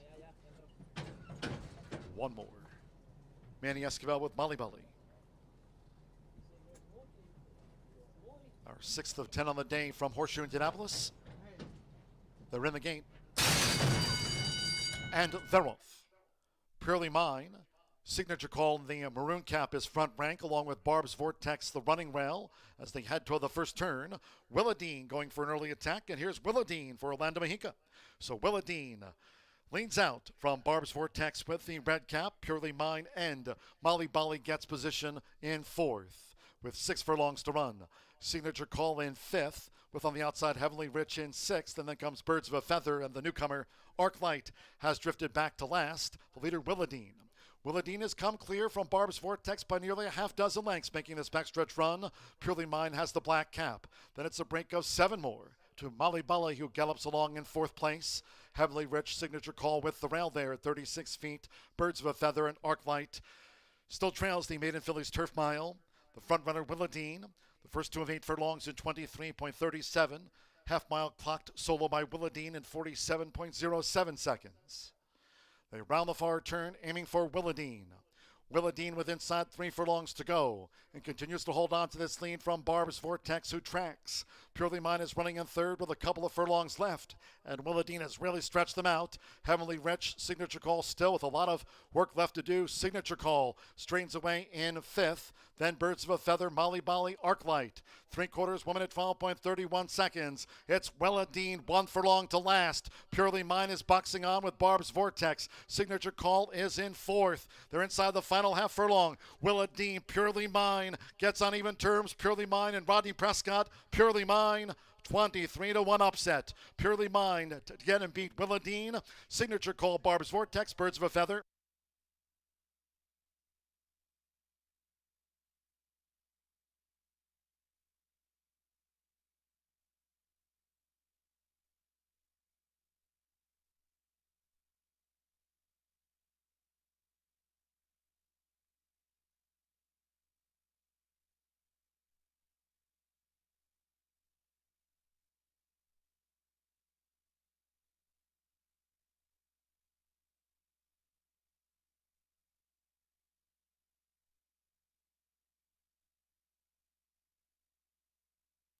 $139.25 after the maiden.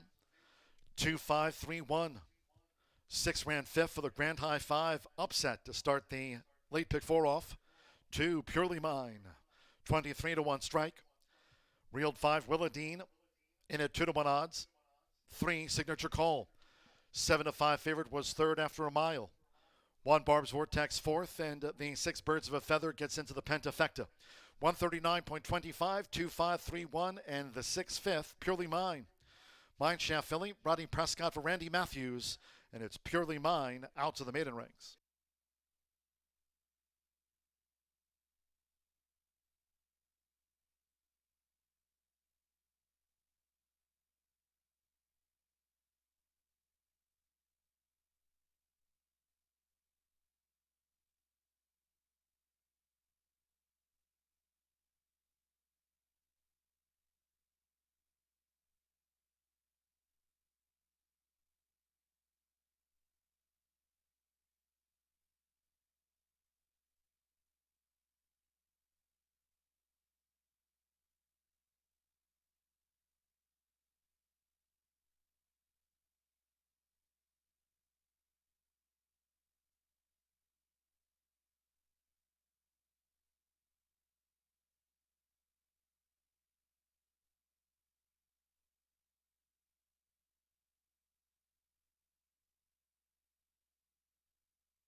Result official. Returning to the high bar real estate winner's circle is the 2, Purely Mine, with Rodney Prescott. Purely Mine is a 3-year-old bay filly by Mineshaft out of Pure Confidence by Pure Prize. Bred in Indiana by Berger Racing Stables LLC of owners Maureen and Greg Berger and trained by Randy Matthews. Horseshoe Indianapolis congratulates the winning connections of Purely Mine, number 1 today.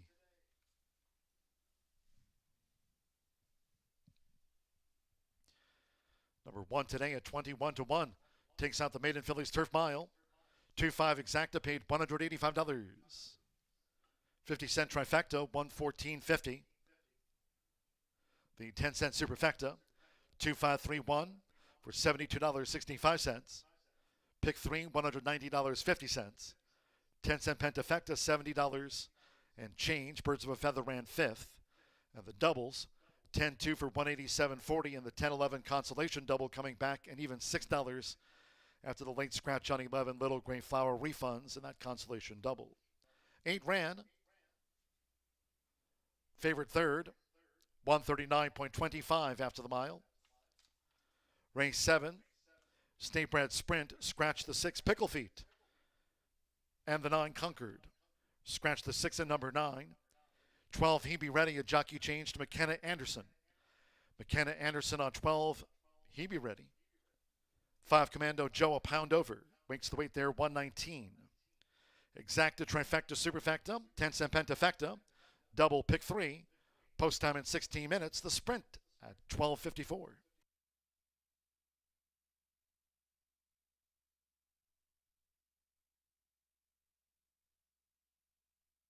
They're in the game.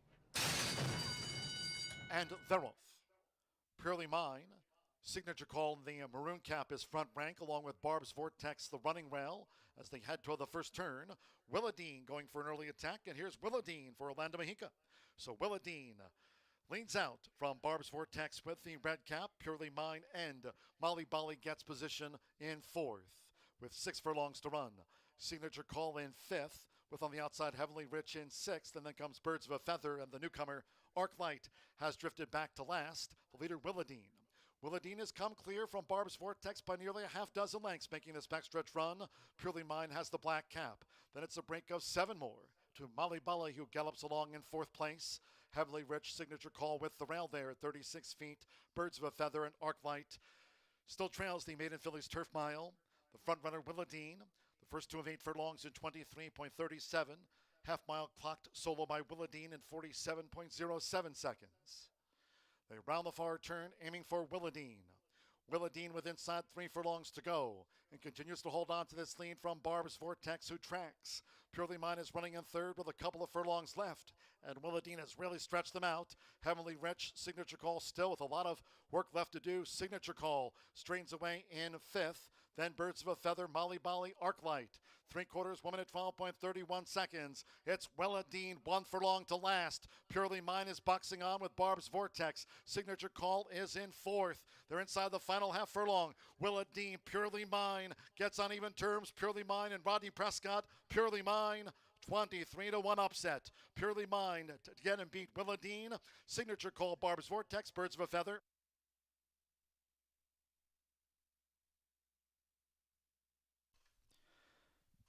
"13 minutes away from this 7th race State Bred Sprint coming up next from Horseshoe Indianapolis. Again, reminding all fans, no live racing here tomorrow.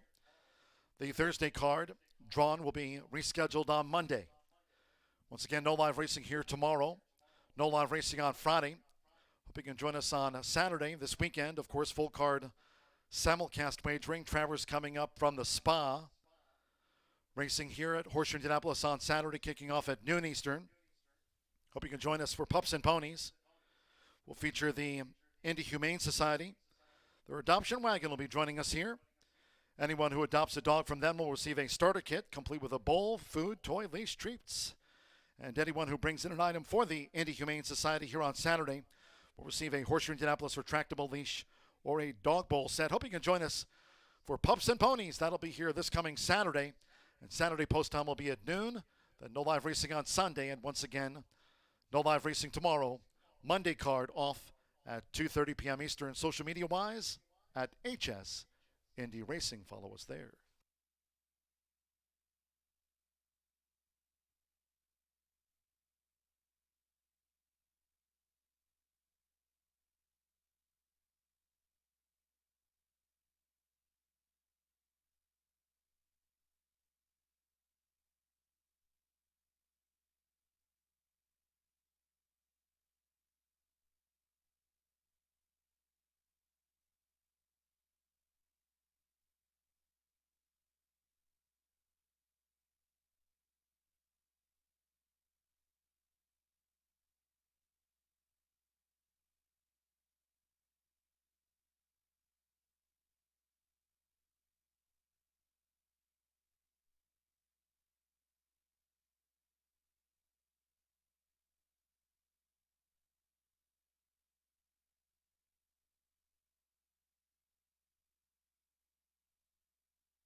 Long shot spices up that late fire 5 in race number 6. We head out to the turf course for race number 6, and all of a sudden a bomb comes home to score. We'll go back out to the main track before we kick off that daily double featuring $200,000 handicaps.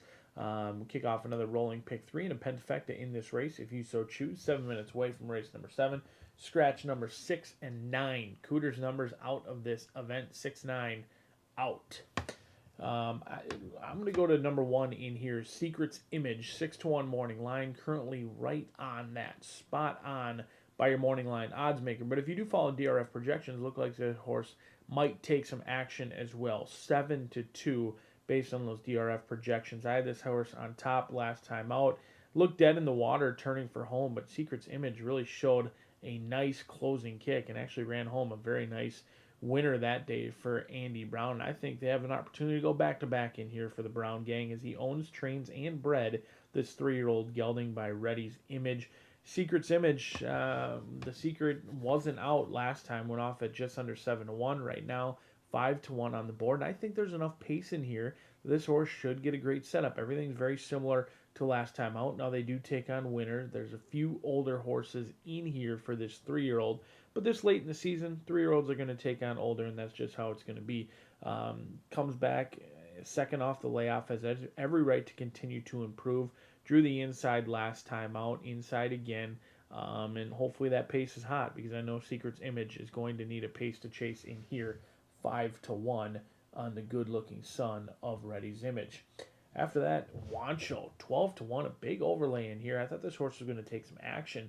Cipriano Contreras and Manny Escobar, two names you do not see getting aboard overlays very often. 6-1 morning line, 12-1. I thought this horse was going to contest with Butch's Best up front and go quick on the front end. A horse who, in my opinion, just doesn't want 2 turns.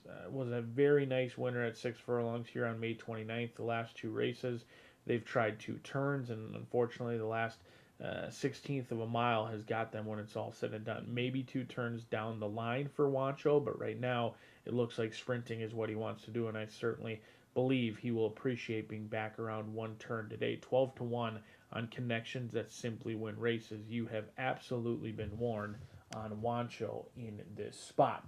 Speaking of cutbacks, Commando Joe taking a cutback as well. 20-1 morning line, right down to 9-1. Randy Matthews just pulled off a long shot winner in race number 2. Look for another one in here. Rodney Prescott looking for that riding double, as well as these connections just won our last race at a big price. They could do so again in here. This 3-year-old son of Greeley's Conquest has turned out very nice down here in the walking ring. Alert, looking around, on the toes, on the muscle. Not a drop of sweat on the coat, a little kidney sweat.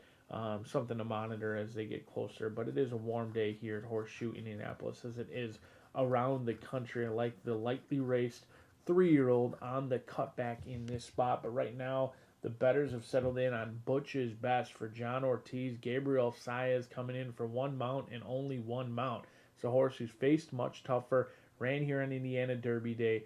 But unfortunately, the last 4 or 5 races all look the same. Shows speed, gets down to the rail, and runs evenly in the lane and usually gets run down. He's been the beaten favorite his last 2 starts and almost finished off the board in both of them, and now he's been recently gelded. Now, I'm no veterinarian by any means, but gelded since that last race of August 3rd, comes back awfully quick in this spot. We'll see if Butch's Best can clear off on the front end, but I think we're looking at a vulnerable favorite in this spot. I'm going to fade Butch's Best. Maybe that will bring you right to the winner's circle. When I zag, it might be time for you to zag. Is Butch's Best likely a winner in here now that I've announced he is a fade? 1, 7, and 5 for me as we kick off the 10-cent Pentafecta rolling pick 3 featuring 2 handicaps. We'll see if Andy Brown can make it 2 in a row with Secret's Image, as the horses will go right from the paddock to the gate just 3 minutes from now. Good luck.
The horses are stepping onto the track now for the 7th race. This steep bred sprint over the 6 furlongs. A field of 11. Scratch 6 Pickle Feet and the 9 Conquered. Scratch the 6 and number 9. 12 He Be Ready, the jockey McKenna Anderson. Rides 12 He Be Ready, McKenna Anderson. Waits okay. 5 Commando Joe a pound over. Exacta Trifecta Superfecta. 10 cent Grand High 5 Pentafecta. Wagers here on the State Bred Sprint. Double pick 3.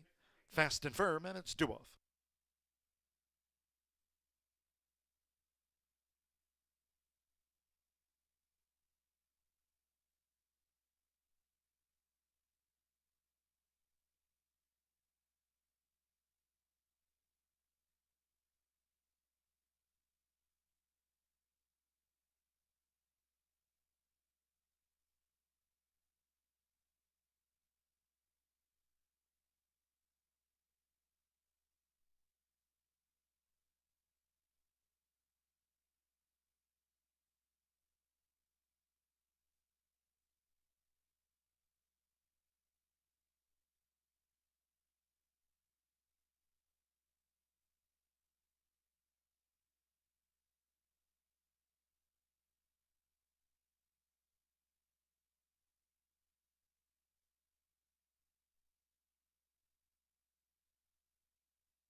Late scratch number 13, He's a Warrior.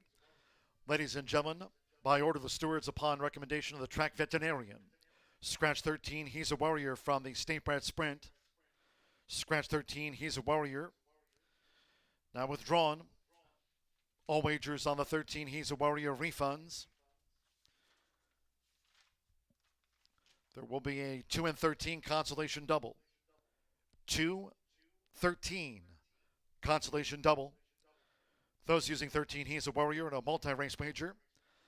You'll again receive the post-time favorite as your substitute in any multi-race wagers with the 13, He's a Warrior, part of a multi-race bet.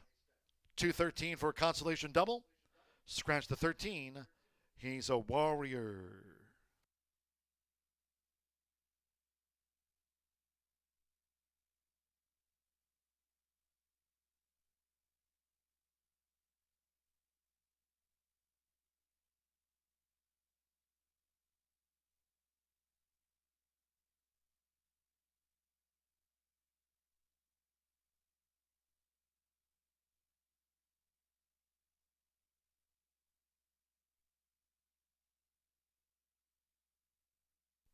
The horses are approaching the starting gate.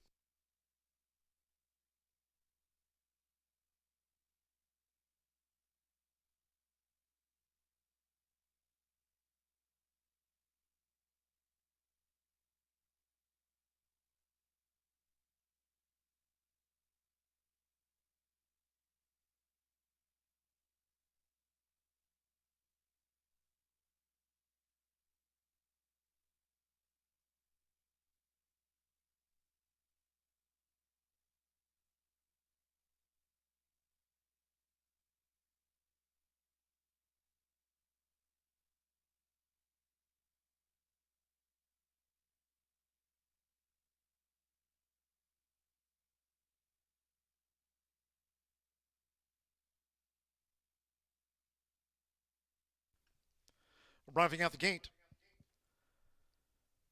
it is now post time. They're going in. Secret's Image. Samir Bermudez has a win on the card. Manny Escobar with Boncho in the black silks. Now Alex Achard with Daddy's Dream. Butch's Best. 3-2 favorite. Gabriel Saez for Johnny Ortiz. Butch's Best. Jenny's Beignet. Edgar Morales won our fourth of the day. Fernando de la Cruz with Dossier in the red. Now Alberto Burgos with Looking Good Lewis drew 4.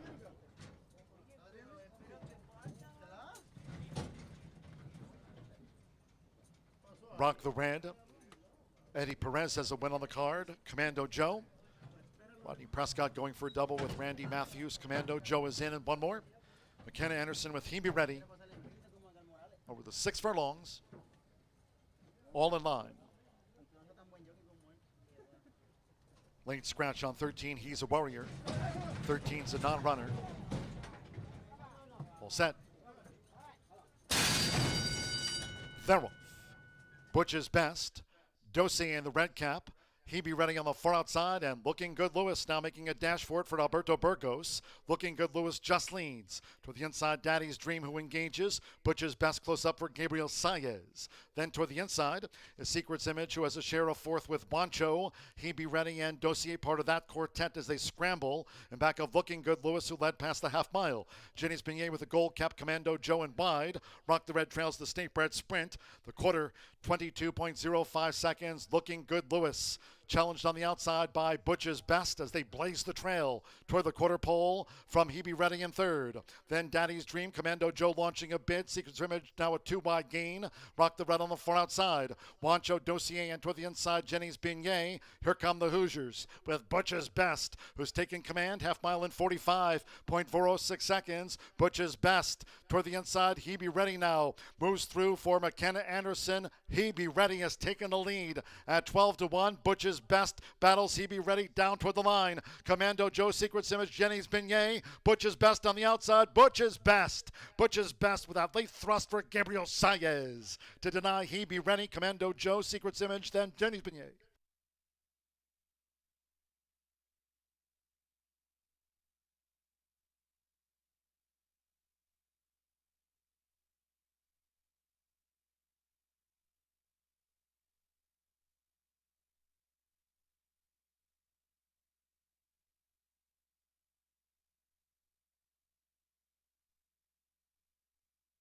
111.45 photo finish after the state bred sprint. It is a win photograph. Hold all tickets, please.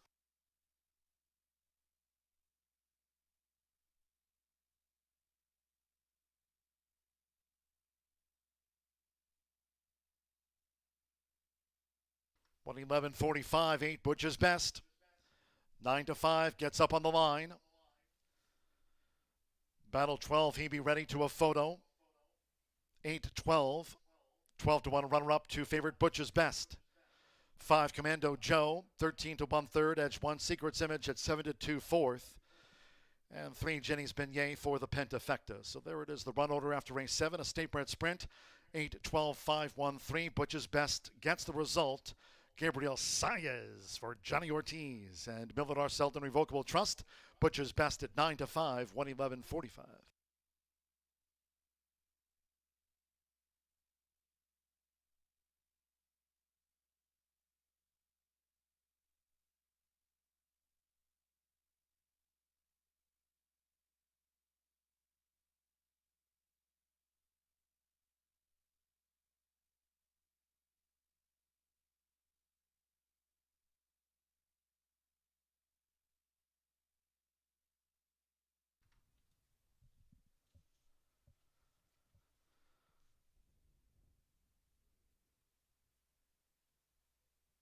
Leading into the high bar real estate winner's circle, the 8 Butch's best with Gabriel Saez. Butch's best. 3-year-old Grey Roan gelding by Greeley's Conquest. At a Kitty's Comet by Maria's Bomb, Brennan, Indiana by owner Millard R. Selden Revocable Trust and trained by Johnny Ortiz.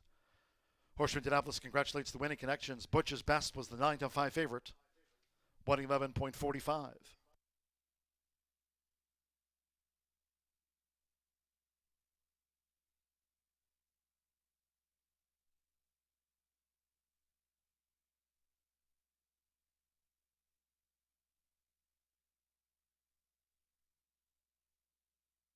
Result official. Again, noting that late scratch on 13, He's a Warrior. A couple of winning doubles, 2-8 and 2-13 will be the consolation double, that for $36.20. 8-12 Exacta, paid $62.20. Pick 3, $128.50. The 50-cent trifecta, 8-12-5, paid $166.15. 2-8 double, $141.60. 2-13 consolation double, $36.20. With Secret's Image fourth. 10-cent superfecta, 8-12-5-1, paid $334.95. Pick 3, $128.50. And the 10-cent Grand High 5, that'll be a Pentafecta carryover to the first of our premier races today. The Peony 10-cent Grand High 5 carryover on race 8 will be $565.42. So look at the double will pays. Coming up, the Peony. Scratch the 8 Mint Chocolate Chip and 14 No Trust. Scratch 8 and 14. 2 Miss Love Shack, a jockey change to Gabriel Saez. We'll go for a double on the day. Gabriel Saez for Tim Gleishaw. 3-time winner of the 2 Miss Love Shack, that change of rider. Exacta, trifecta, superfecta. Double pick 3, that 10-cent pentafecta carryover again.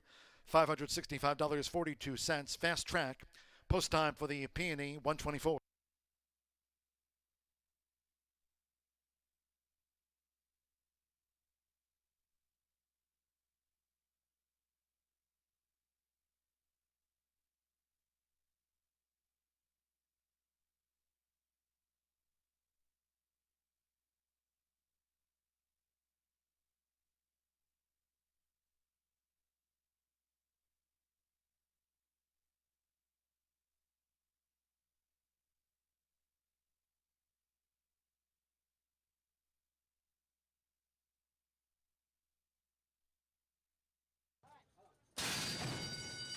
Thereof. Butch's best. Dossier in the red cap. He be ready on the far outside, and Looking Good Lewis now making a dash for it for Alberto Burgos. Looking Good Lewis just leads. Toward the inside, Daddy's Dream, who engages. Butch's best close up for Gabriel Saez. Then toward the inside is Secret's Image, who has a share of fourth with Wancho. He be ready and Dossier part of that quartet as they scramble. And back of Looking Good Lewis, who led past the half mile. Jenny's Beignet with a gold cap, Commando Joe and wide. Rock the Red trails the state bred sprint. The quarter, 22.05 seconds. Looking Good Lewis. challenged on the outside by Butch's Best as they blaze the trail toward the quarter pole from Hebe Redding in third. Then Daddy's Dream, Commando Joe launching a bid. Secret's Image now a 2-wide gain. Rock the Red on the far outside. Wancho Dossier and toward the inside, Jenny's Beignet. Here come the Hoosiers with Butch's Best, who's taking command. Half mile in 45.406 seconds. Butch's Best toward the inside. Hebe Redding now moves through for McKenna Anderson. Hebe Redding has taken the lead at 12-1. Butch's Best battles Hebe Redding down toward the line. Commando Joe, Secret's Image, Jenny's Beignet. Butch's Best on the outside. Butch's Best. Butch's Best with a late thrust for Gabriel Saez to deny Hebe Redding. Commando Joe, Secret's Image, then Jenny's Beignet.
just 7 minutes away from two very nice handicaps, giving away over $200,000 over the next two races. The daily double featuring both handicaps. First will be the peony for the girls, and while John G. Dooley may be able to provide you some fun war facts, Civil War, World War facts, we've got some flower and gardening facts for you. The peony handicap, named after the Indiana State flowers since 1957. However, let's move forward to some more exciting ventures. The $100,000 peony handicap. Scratch numbers 8 and 14 leaves us with a nice field of 12 set to go a mile and a 16th. And here, Gabriel Size looks for back-to-back winners with a long shot in Miss Love Shack. But I am hopeful that Brian Hernandez Jr. did not waste his time coming over to Horseshoe Indianapolis for his mount today with Corningstone, a 3-year-old filly who does have to take on Older in this spot. But the last time this 3-year-old filly took on Older was way back in May, and all she did was win by 12 lengths against a field of 7. Now, she's looking to do something for the first time in her career, and that is actually win on the turf course today. She does have 2 starts on the turf. One of them came over at Saratoga, where they had a little bit of a tractor issue. Couldn't get the tractor off the start. So you look, and it would basically show that she's only had 1 start on the turf. It's actually not accurate. She's got 2 starts. One was just a no contest. The other one, she lost to Pleasant Passage, who's a very nice runner for Christophe Clement as well, August 21st of 2022. So Corningstone certainly has experience on the turf and actually ran well in both starts against tough competition up in New York, in upstate New York. Since then, she's rattled off a ton of victories. This year, she's already made $214,000, 3 wins. She's got a 2-race winning streak. She made quick work of the First Lady Handicap as well as another stakes race. So scheduled to be on the turf, off turf, and she was much the best that day. She does have to take on Older, and she does have to win on the turf, but she's shown an ability to be close to the lead. She's been much closer these last couple of starts and can certainly roll on by late. Very tactical in nature, and I think she's getting better with each and every start. Corningstone, strictly the one to beat. If you're following those daily doubles and pick 3s and projections, the bettors have kind of narrowed it down to 2 horses between Timeless Rose, who's got 6 wins, $233,000 in earnings on the turf, and Corningstone, kind of the up-and-comer against the experience of Timeless Rose.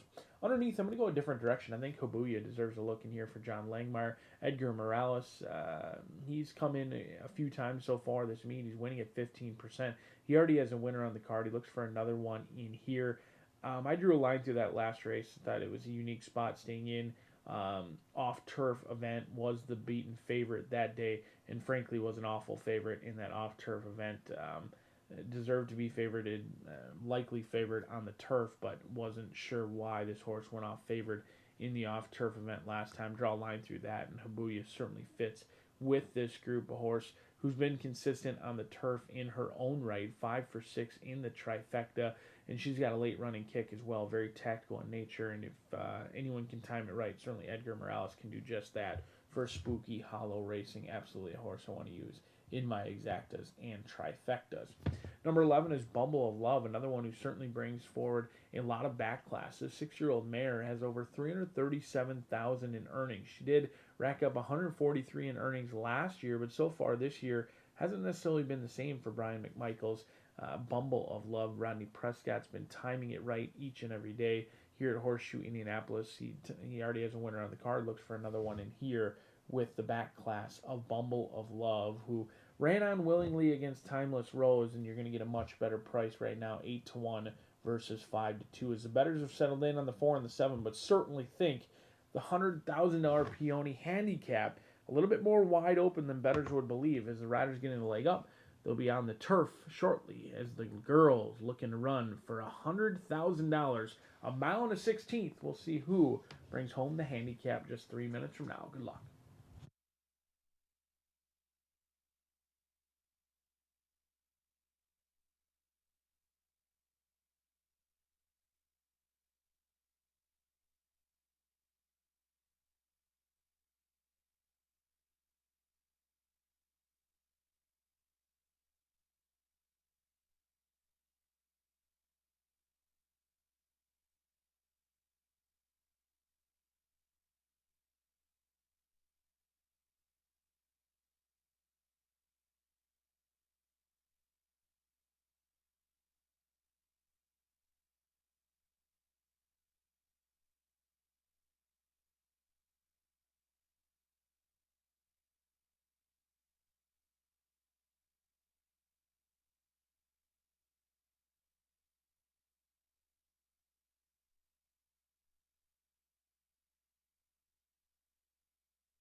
Horses stepping onto the track for the 8th race, the Peony Handicap. This on the turf for the Fillies mares over the mile and a 16th. Scratch 8, Mint Chocolate Chip, and 14, No Trust. Gabriel Saez on 2, Miss Love Shack. 1 is Sassy Katie. Eddie Perez rides, or Bob Gorham trains for Therese and Herbert Reisel's Smoking Creek Farm. Number 2, Miss Love Shack. Running for a double, Gabriel Saez. Here for Tim Gleishaw. Breeders and owners, Amy and John Napariu. 3, Louder Than Words with Sammy Bermudez. She's postword for Michael J. Wern, Bob Dont, and Tony Granitz. Timeless Rose goes from 4 with Fernando de la Cruz. Trained by Tony Granitz for breeder owner, Captain Jack Racing Stable LLC. Number 5, Covenant Lady with Andre Zoloba. Another in here in the Peony for Tony Granitz. Postword for Michael Wern, B&B Stables. 6 is Diamond Solitaire with James Graham. Steve Leister trains for Diamond Solitaire Partnership. The 7 is Corningstone, Cantharos filly. Partnered again by Brian Hernandez Jr. for Kenny McPeak. Trains for 5 Fillies Stable LLC and Balios Racing Stable. Scratch the 8-9, every other one with Manny Esquivel. Dons the green, white diamond belt and green cap for Mike Lauer and Penny Lauer. Number 10 is Habuya. Edgar Morales has a win on the card, riding here for trainer John Langmeyer's Spooky Hollow Racing Incorporated. She's a 3-time winner. 11, Bumble of Love, a 2-time Peony champion. Rodney Prescott back on board for Brian D. Michael and owner Andrew C. Ritter. Making the turn is 12's Revs Run with Orlando Mejica. Terry Phillips trains the Pine Tree Thoroughbreds LLC homebred. And 13, Gio's Baby Girl with Joshua Morales riding for Ron DeHerald. Scratch 8 and 14. First of our handicaps on the Wednesday card. Firm and Fast. Exacta Trifecta Superfecta. 10-cent Pentafecta on the Peony. $565.42. Double and final pick 3 of the day. Card kicked off at 10 a.m. Post time for the Peony is due off now.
Late scratch on 12 Revs Run. Ladies and gentlemen, by order of the stewards, upon recommendation of the track veterinarian, ordering the scratch of the 12 Revs Run. All wagers here on 12 Revs Run. There will be refunds. Scratch the 12 Revs Run. 8 and 12 will be a consolation double. 8-12 consolation double. Those having the 12 Revs Run in a multi-race wager, you'll now receive the post-time favorite as your substitute in any multi-race wagers on 12 Revs Run. Now a late scratch from the Peony.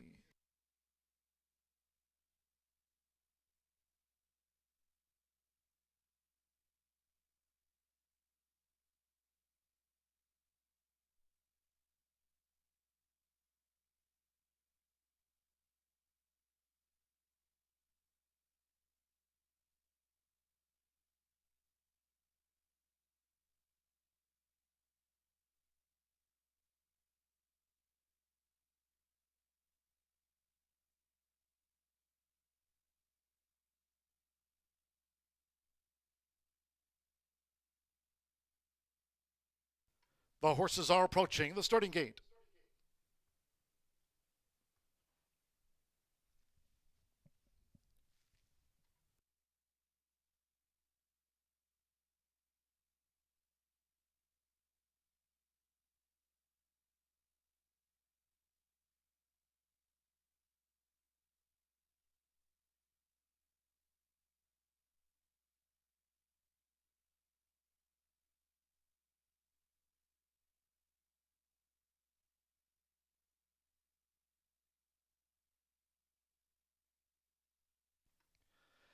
Air Horse 1 drone view. Fillies mares crossing over to the turf course here at Horseshoe Indianapolis. The first of our two premier races here on the Wednesday card. Course is firm. Well, 36 feet, firm and fast. Late scratch from the Peony 12's Revs Run. Scratch the 12.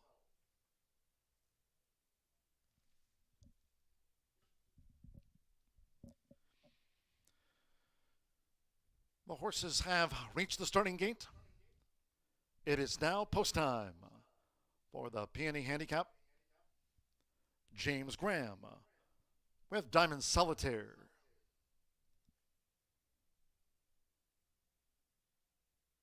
Diamond Solitaire in. Eddie Perez with Sassy Katie joins Diamond Solitaire. Brian Hernandez Jr. Corningstone, 7-5, the favorite Cantheros filly. Corningstone went in well. Miss Love Shack, Gabriel Saez riding for a double after Butch's best sprint win. Samuel Bermudez with Louder Than Words. Manny Escobar every other one. Edgar Morales with Habuya, they're in. Fernando Letta Cruz with Timeless Rose, like Louder Than Words, both for Tony Granitz here in the handicap. Andre Zaloa with Covenant Lady coming up. Rodney Prescott, Bumble of Love, two-time winner of this. Bumble of Love. One more, Josh Morales with Gio's Baby Girl over the mile and 16th.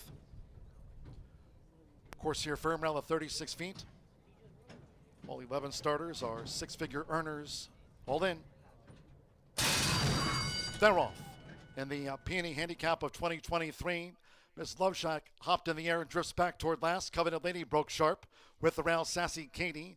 Timeless Rose taken back to settle, and on the outside is Habuya as they make their way toward the first turn with Eddie Perez. Sassy Katie, a long odds front runner to the first turn from Covenant Lady. Habuya, Timeless Rose in fourth. They have just over 6 furlongs to run. And then comes every other one, green with a white diamond belt. Louder Than Words holds her spot at the rail as these fillies mares go to the back of the course. And then wide is Gio's Baby Girl looking to make progress, and following that is Bumble of Love. A steady gain now for Rodney Prescott. Brian Hernandez Jr. and the favorite Corningstone settled in, making this backstretch run. Following Corningstone is Diamond Solitaire. And after hopping in the air, Miss Love Shack has drifted back to 11th. 23.65 for the lead part, and the half mile for Sassy Katie. 47.80 seconds with inside 4 furlongs to go on the Peony. And they're aiming for Sassy Katie. Sassy Katie, the 16-1 target to track down from Covenant Lady Habuya. Gio's Baby Girl and Bumble of Love is on the far outside. Gaining with the rail is Timeless Rose. Timeless Rose slips through. It's still Sassy Katie. Here comes Booyah and Bumble of Love. They range up. Then to the inside is Louder Than Words in traffic. Corningstone coming up on the far outside. Corningstone is about 6 to 7 lengths off these leaders. Booyah leans out the turn in. Then to the inside, Miss Love Shack making ground. Miss Love Shack with that running rail. Every other one, Diamond Solitaire, last of 11. It's Sassy Katie. Toward the inside, Timeless Rose. Booyah on the outside. Here comes Louder Than Words. And Bumble of Love. Corningstone is well back. They're inside the final half along with Sammy Bermudez. Louder Than Words has just blossomed this season and wins the Peony. Sassy Katie was second. Timeless Rose third. Covenant Lady. Bumble of Love. Booyah. Corningstone every other one. Miss Love Shack. Chio's Baby Girl and Diamond Solitaire was next.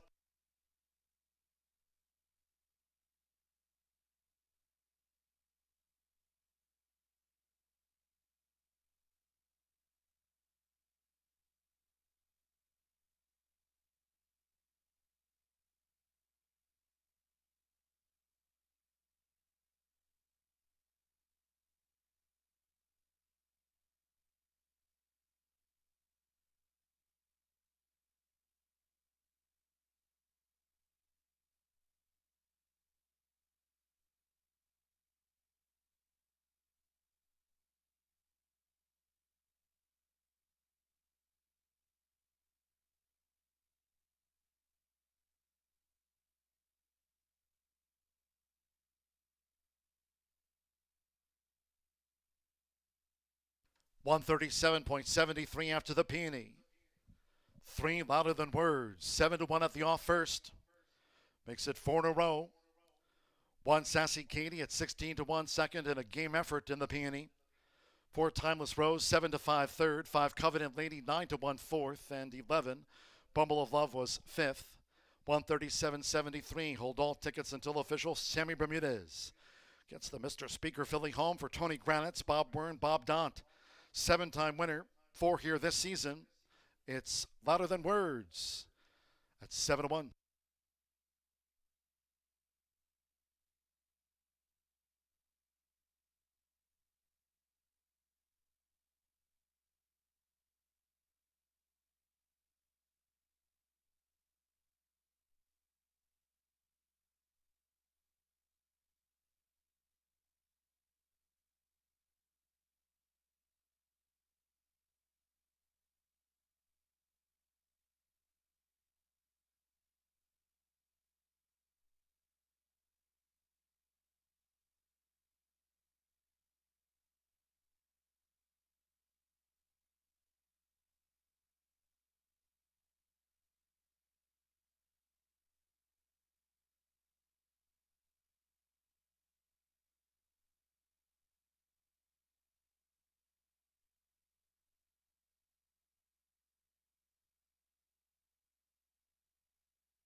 The result of the Peony handicap official.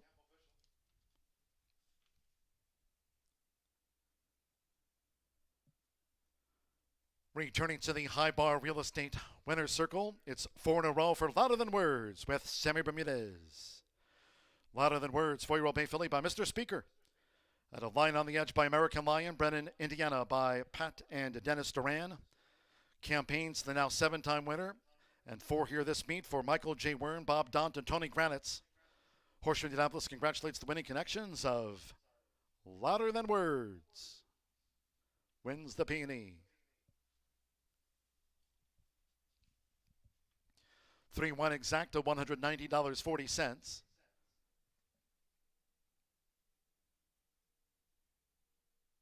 The 50-cent trifecta, 3-1-4, $140.55. 8-3 double, 43.60. 8-12 consolation double, $5.60. Refunds on 12 revs run was a late veterinarian scratch. 10-cent superfecta, 3-1-4-5, $131.27. Pick 3, $290.50. $981 for the 10-cent pentafecta. 11 face starter Ray Kuick, 143.84 the posted final. winner's presentation after the 20th running of the Peony here at Horseshoe Indianapolis.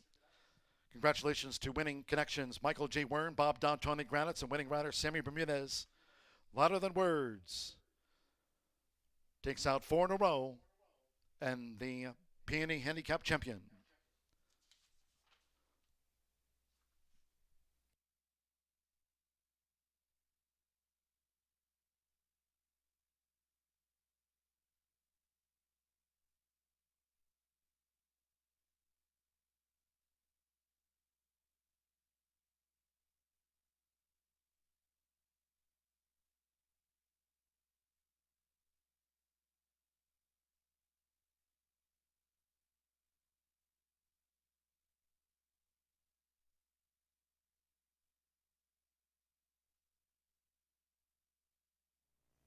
The Peony handicap goes to Louder Than Words. Sammy Bermudez getting a double. We're trying to get these in before the heat, so he ran off, but he's looking good for the next race. Tony Granitz, though, he had 3 shots in there, and I always say that's the other Tony Granitz angle. It works for you, and it works for a couple others. And your Timeless Rose went off at 7 at 5. She pays $16. How happy are you with the performance today? Oh, they all run great. You know, it was a team effort, and the whole team put it together today, and really proud of my teamship with the ownership of all the horses, too. All right, well, congratulations on the win. Thank you. All right, ladies and gentlemen, let's get this next one in. We have another handicap coming up. Good luck.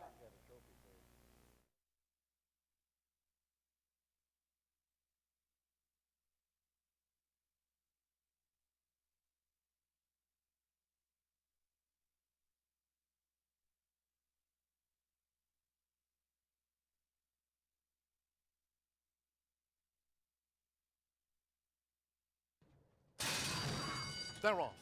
In the Peony Handicap of 2023, Miss Loveshack hopped in the air and drifts back toward last. Covenant Lady broke sharp with the round Sassy Katie.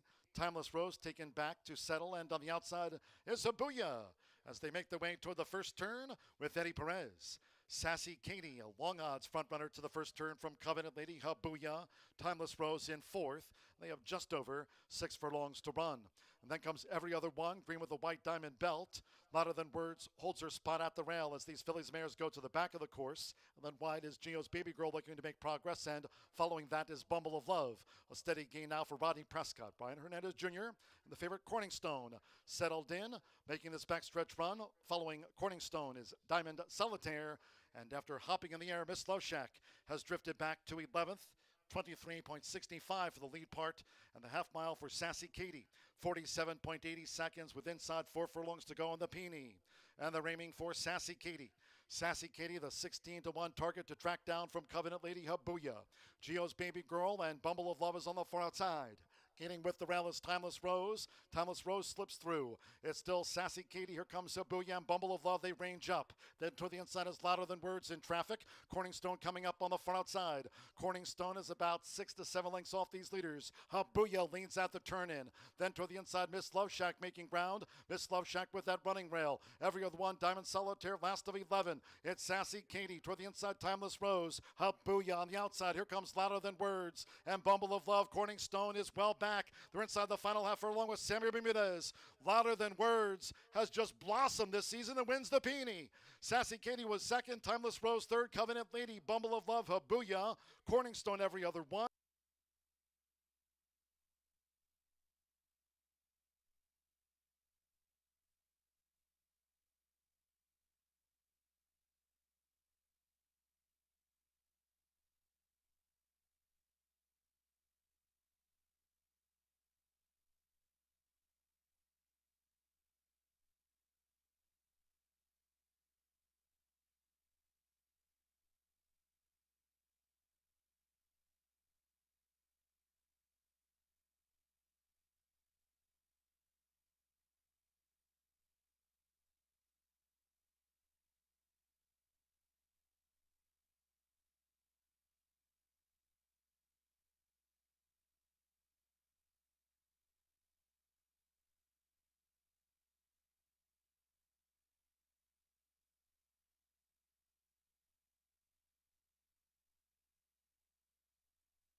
The results are in for today's contest. First place is Rosalie Smothers. Rosalie wins $100. Second is Tim Foist. Tim Foist takes second and gets $75. And third is Matt Hensing. Matt Hensing gets $25. You can pick up your prize at the first floor OTB desk. Thanks for playing Racing Rachel's Warriors at Horseshoe, Indianapolis.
Six minutes to race 9 here at Horseshoe Indianapolis. We have another handicap. It is the Bucaro. They're going a mile and a 16th on the grass.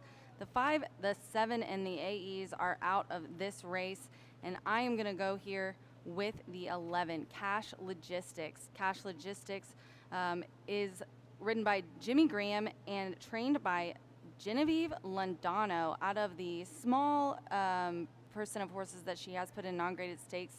They have finished very, very well at 43%. This one also is 2 for 2 on Indiana turf with a second and a third.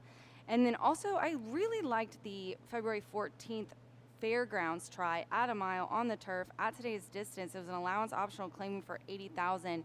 Ended up winning by a head with Jimmy aboard and put up a 92 Brisnet speed figure in that race. Last time put up a really nice speed figure as well, but that was on dirt. As I said, third in the Bucaro last year, also won the Unreachable Star and the Empire Stakes on dirt, and is sitting on the board right now at 5-1. I'm gonna go next to the 4, which is the favorite, and that is Strong Tide. Joe Ramos is looking for a riding double here today.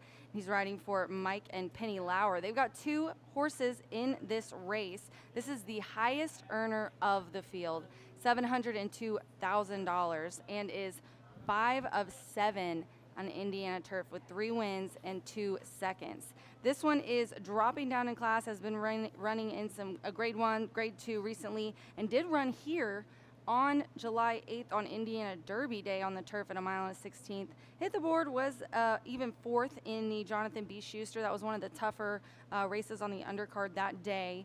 But yeah, ran in the Schuster, but hadn't ran here since 2021 other than that. Is competitive in our stakes races in the past. Too Much Coffee, AJ Foyt, and the Snack Stakes are all races that he's won here on our track. And then I'm going to round it out with King Ice. I love King Ice. I had him in his last start at the Governor's handicap. He really has such an explosive running style. He hangs back and then just fires in, closes like a freight train. He did so in that last race. So late pace for this guy. However, the turf is the question mark for me. He has got a second at the distance of a mile and 16th, and he has amazing speed figures, but most of his wins have been on dirt. All of his wins have been on dirt. He has ran on the Indiana turf a couple of times, but I'm going to give him excuses for that because it was his debut race, which is always tough to do, and then he ran in a $500,000 stake at Kentucky Downs. So maybe some growing since then, learned what he's doing. He's come into a really nice horse, and I'm definitely going to give him the nod here today for my trifecta. I just think that he probably might like dirt a little bit more, but we're going to find out. I don't think the first 2 that he ran on grass were as telling as it's going to be today, whether or not he likes it or not. There's not a whole lot of early pace in here today, a little bit of late pace from a couple, but I've got 11-4-3 here in the Bucaro handicap. I'm looking to Cash Logistics and Jimmy Graham for the win. Good luck.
Horses called postword for the ninth race.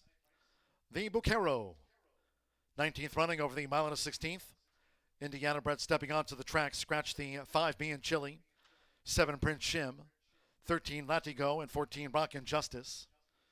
1 Jeopardy Theory, Fernando de la Cruz rides for Tim Gleishaw, trains for Iron Horse Racing Stable LLC. 2 is Mowens, note the rider Edgar Morales. As a win on the card, Mowens 4-time winner, trained by Mike Lauer, green white diamond belt and green cap for Penny Lauer and Clary Thoroughbreds. 3 is King Ice, partnered here with Joe Telemo. George Leonard III trains, owned by Hillerich Racing LLC and LTB Incorporated of Bernie Flint. Here's the 4 Strong Tide with Joe Ramos. Mike Lauer trains, owned by Penny Lauer, green with the white diamond belt and cap. Scratch 5, 6 Major Sparks with Alex Ajard. Black Red Star for Tracy Wisner Racing LLC and Roger Thursby. 7 withdrawn, 8 is Akamai. Rodney Prescott, the all-time winningest rider here. Postword for Bob Dobbs Jr., breeder owner Gregory Zimski. Number 9 is Grandin Bay with Orlando Mejica. Like Jeopardy Theory, trained by Tim Gleishaw here for owners Carol Hebel, Deerfield Farm Racing, and Charles Bieber. 10 is Mansfield Tiger, Simmer Bermudez, going for another win on the card. Here for Tim Eggleston, trains for Matt Kwiatkowski and Jason Kaler. 11 Cash Logistics with James Graham, trained by Genevieve Landano, owned by James and breeder Charlie Hancock, the 8-time winner Cash Logistics. And 12 is Stewart's Rules with Joshua Morales, riding for Jay Holden, Navy Silks, for Holden Racing LLC of Arvin, Sharon, and Jay Holden. The field for the 19th running of the Bucero. Exacta, trifecta, superfecta, 10-cent pentafecta, final double on a 10-race Wednesday card that kicked off here at 10 a.m. Turf course firm, rail at 36 feet, and a fast track for the quarter horse finale. The Bucero do-off.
The horses are approaching the starting gate, now crossing over to the turf course here at Horseshoe Indianapolis, near the 1:16 start for the Bucaro.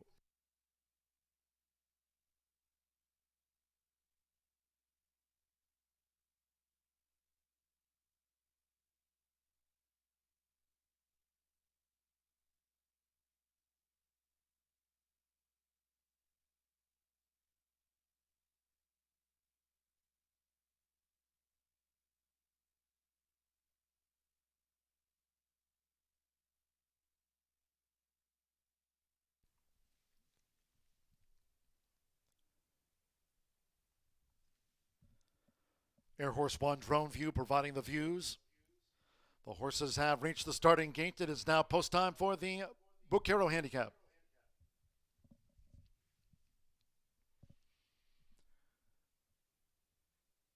They're going in. Fernando de la Cruz with the Jeopardy Theory. Like Grandin Bay, both in the Bucaro for Tim Glaishaw. Edgar Morellons with Moens coming up.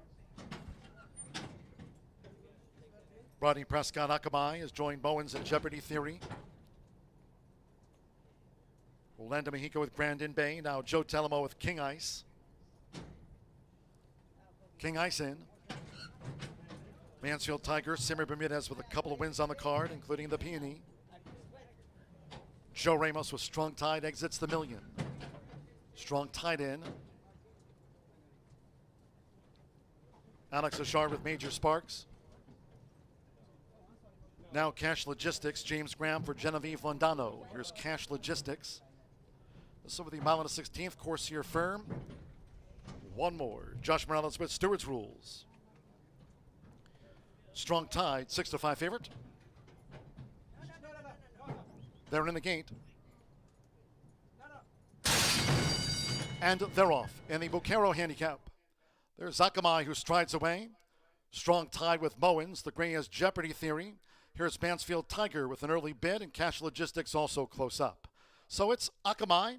Akamai just leads out for Rodney Prescott from a close-up Mansfield Tiger, who's vying for the lead as well for Samir Bermudez. Cash Logistics is a tracking third out to the stretch, with Jeopardy Theory in fourth, Grandin Bay in fifth, Moens is sixth.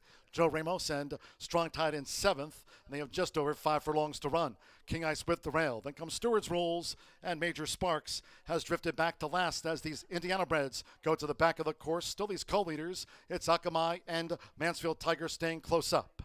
First run since the fairgrounds for Cash Logistics, who gallops along in third there for James Graham. Jeopardy Theory follows that. They have just over a half mile to go in the Bucaro. Then it's Grandin Bay with Strong Tide and Bowens, both for Mike Lauer. King Ice is on the far outside looking to gain for Joe Telemo. Then comes Stewart's Rules, and Major Sparks remains last as they traverse the far side of the course. 23.79 for the lead part, half mile 47.99. Mansfield Tiger and Akamai, still these two, taking them toward the quarter pole. Akamai and Mansfield Tiger. Cash Logistics, Jeopardy Theory coming 4 wide. King Ice is 5 deep as they close ranks. Right there is Grandin Bay. Strong Tide is spying a gap. Strong Tide looking for a way through. Moens comes up the running rail. It's Akamai. 1 furlong to go. Jeopardy Theory is charging with Cash Logistics, and now Strong Tide bursts through. They're coming inside the final half furlong. Cash Logistics, Jeopardy Theory. Strong Tide toward the inside with that stretch kick. Strong Tide takes it from Jeopardy Theory and the Bucaro. Cash Logistics from Grandin Bay, Akamai, King Ice, and then Major Sparks.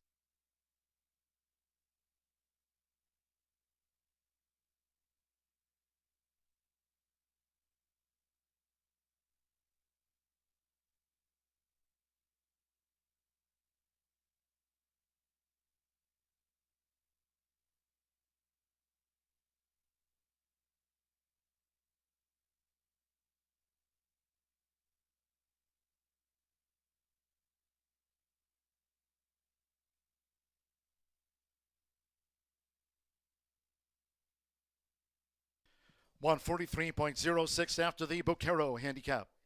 143.06. They've called for a photo. It was 3-5 on Strong Tide. Joe Ramos, Mike Lauer, Penny Lauer. 4 Strong Tide takes out the Bucaro. 1 Jeopardy Theory, 14-1 in a game try. 11 Cash Logistics, 3 to 1/3. Number 9, Grandin Bay at 84 to 1, getting into the frame, and the 8 Akamai for the Grand High 5 after the 19th running of the Buquero. It's gone to Strong Tide. Joe Ramos, son of English Channel, now a 10-time winner. First up since his run of the million. 3 to 5 on Strong Tide here at the Shoe.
Result official.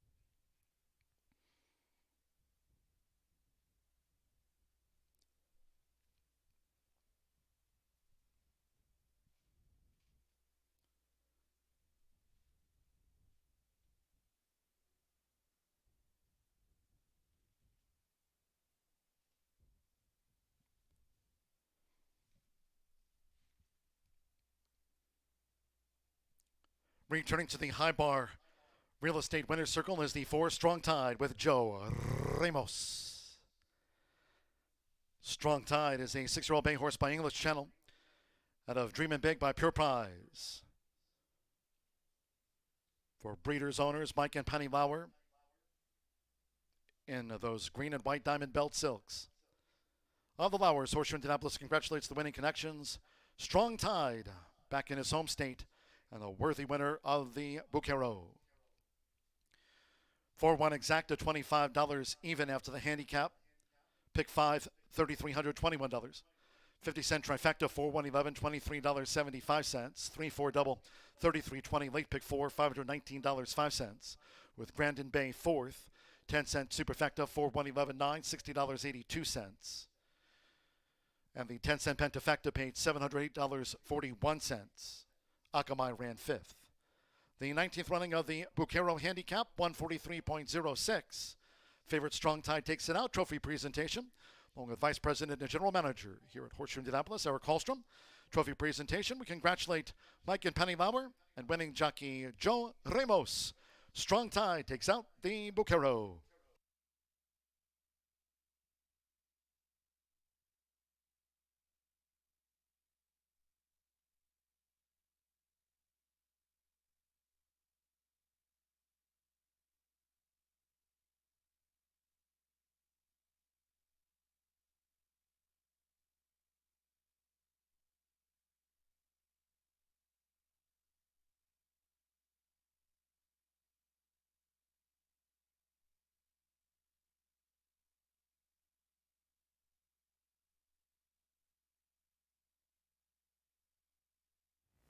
The Buquero handicap goes to Strong Tide. What a classy guy, and Ramos picks up the mount today. This horse has won a lot of stakes races in Indiana, but first let's get the trip from you, Ramos. How did it go? I mean, it went perfect because we win the race, but the first turn I was a little upset because the boss wanted me a little closer, but I just got the best horse from the race, you know. He did the horse by himself get the job done. Want to say thanks to the Lord first, who always got me healed, blessed to be here. I want to say thanks to my agent Bones, thank to Mikey for the opportunity, and I just feel too much blessed. Congratulations. Mike, tell us about Strong Tide. What kind of horse is he, since you don't know what he's going to do after this? He's a very easily laid back horse. I mean, a 5-year-old kid can walk him around. He's not a study. He's not a stallion. He's just very easy to deal with. All right, well, I'll take him when you're done with him, okay? Okay. All right. All right, you guys, Strong Tide wins the Bucaro. Good luck.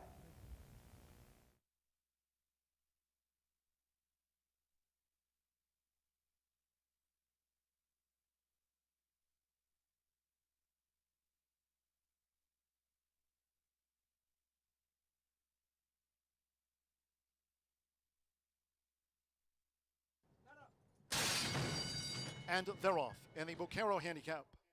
There's Akamai, who strides away.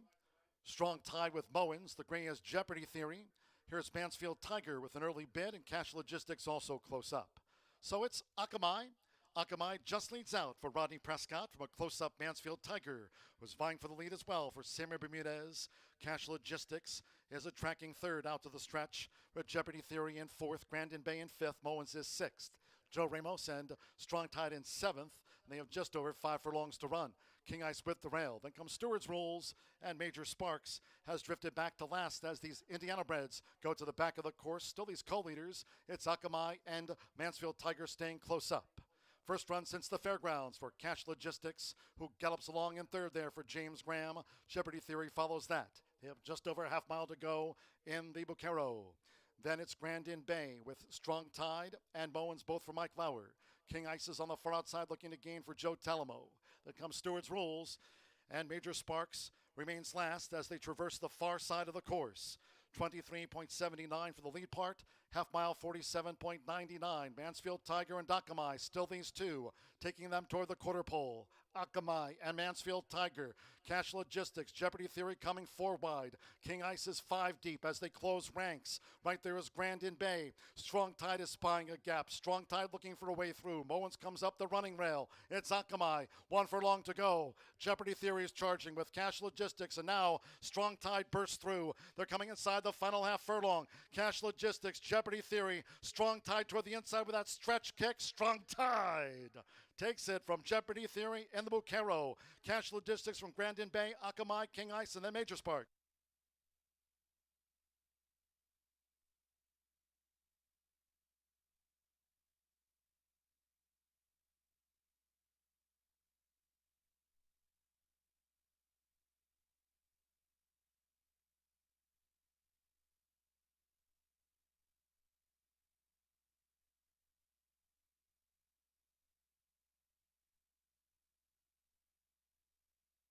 We're just 11 minutes away from post time for the last of the day. We did kick off at 10 a.m. Noting this upcoming 10th race, we'll close with the quarter horse allowance over the 300 yards. Over a fast track here, scratch the also eligible 11 separate incidents, scratch 11.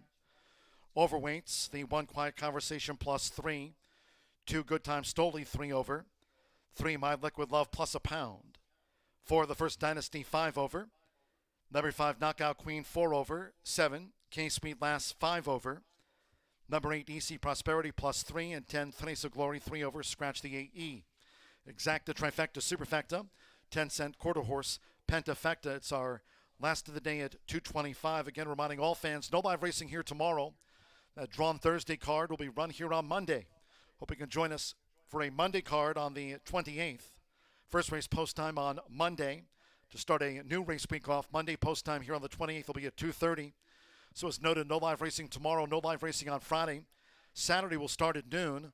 Hope you can join us for Pups and Ponies on Saturday. It'll feature the Indy Humane Society adoption wagon. That'll be here. Anyone who brings an item for the Indy Humane Society for Pups and Ponies here on Saturday will receive a Horseshoe Indianapolis retractable leash or a dog bowl set. Hope you can join us Saturday. It's Pups and Ponies, and Saturday, first post at noon Eastern.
The horse is stepping onto the track now for the last of the day.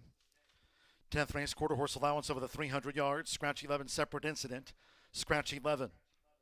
No rider changes. Exacta, trifecta, superfecta, 10-cent pentafecta. 2 minutes to post time. 2 minutes.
Less than 1 minute to post time.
The horses are approaching the starting gate.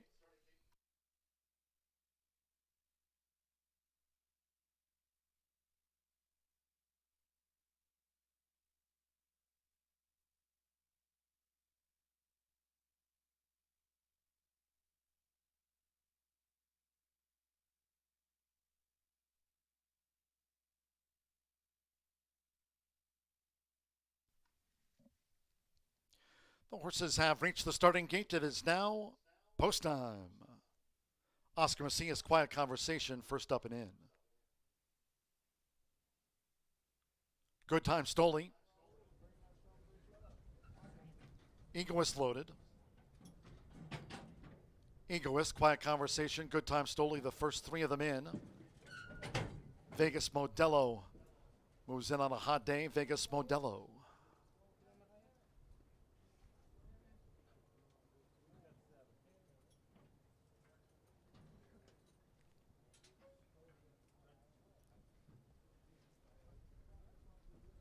K-Sweet last going in. My Liquid Love drew 3.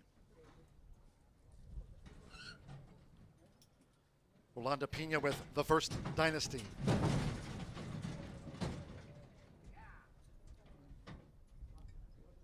Quiet Conversation getting fidgety in the gate. Uses the flipping halter, and starter Ray Kuick now taking a closer look at that. Quiet Conversation in the hot pink.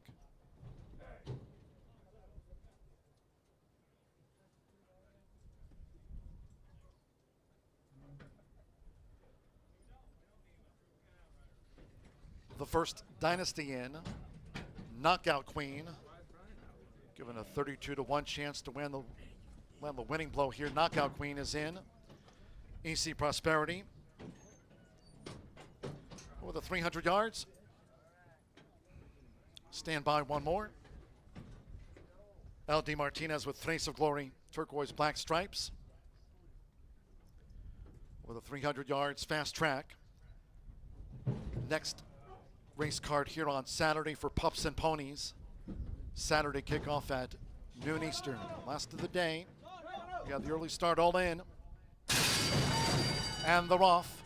Good Time Stoli rockets out with Quiet Conversation past the 220. My Liquid Love, the first Dynasty. Knockout Queen charges with K-Sweet last. Egoist on the outside. It's up for grabs.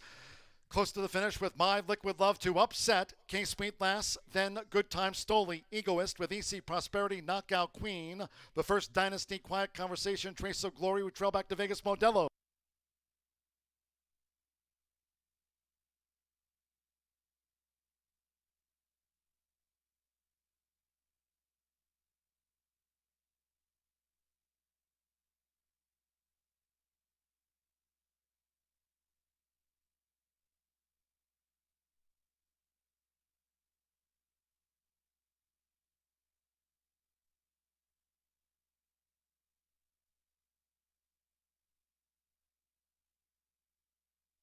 Three, 7, then a show photo. 3, My Liquid Love at 14-1 in after the 300 yards. 7, K-Sweet last at 5-2 was second after a photo 2. Good Time Stoli 5-2 third, number 9. Finishing fourth, Egoist, and the 5. Knockout Queen for the quarter horse. Grand High 5, it's come 3-7-2-9.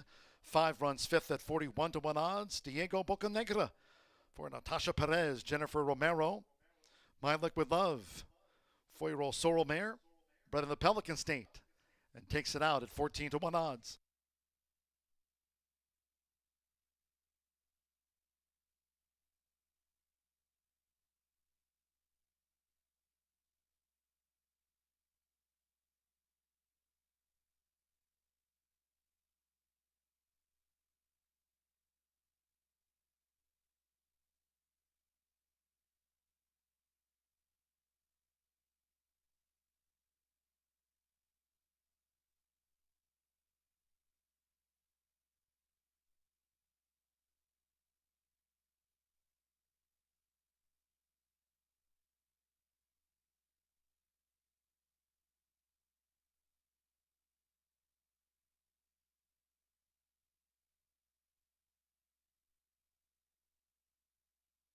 15.45 after My Liquid Love's 14-1 win in the final dash of the day. 15.45, and it's official.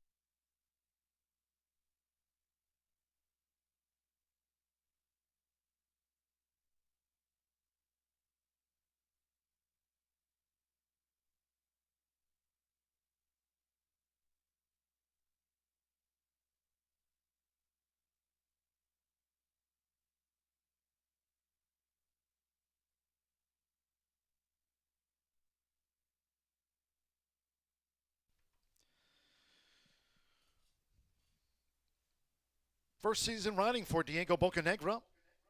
Had some wins on the old quarter horse card here a couple of Saturdays ago. Last Saturday was Empire of Hope. This coming Saturday is Pups and Ponies. Hope you can join us. Saturday post time at noon. Thumbs up from Diego Bocanegra here with My Liquid Love. Takes out the finale on this 4-year-old sorrel mare by Dash and MVP. Out of Toast Me Special by Toast to Dash. Bred in the Pelican State by Russell Williams. Natasha Perez trains this Louisiana bred for owner Jennifer Romero. Clocks 15.45. In the High Bar Real Estate Winner's Circle, Horseshoe Indianapolis congratulates the connections of My Liquid Love. 15.45 official, and final results in. We kicked off at 10 a.m., wrapping up the day. Just past the bottom of the hour here, 3-7 exacta, 126.40. Trifecta paid $102.10. With Knockout Queen fifth, the 10-cent quarter horse Pentafecta returned $654.98. Final pick 3 of the day, $117.25. 4-3 was that late double, $76.40 with Egoist fourth. 10-cent Superfecta paid $142.20. 15.45. That's a wrap on today's live racing program. We thank all that joined us here at the races. Cheers to all who tuned in. We did have that Rise and Shine 10 a.m. start as the afternoon temperatures continue near record warmth here. Live racing resumes again. No Thursday card. Thursday's drawn card has been transferred to Monday. Monday post time will be at 2:30 to kick off a new race week here. No live racing tomorrow. That card moved to Monday. No live racing on Friday, Saturday, as noted. Pups and Ponies to benefit the Indy Humane Society. Hope you can join us here on Saturday. That'll start at noon Eastern. You can follow us on social at HS Indy Racing. Until next time, for all of us here at Horseshoe Indianapolis, it's been my pleasure from the broadcast booth. Stay cool. Track announcer John G. Dooley saying good night.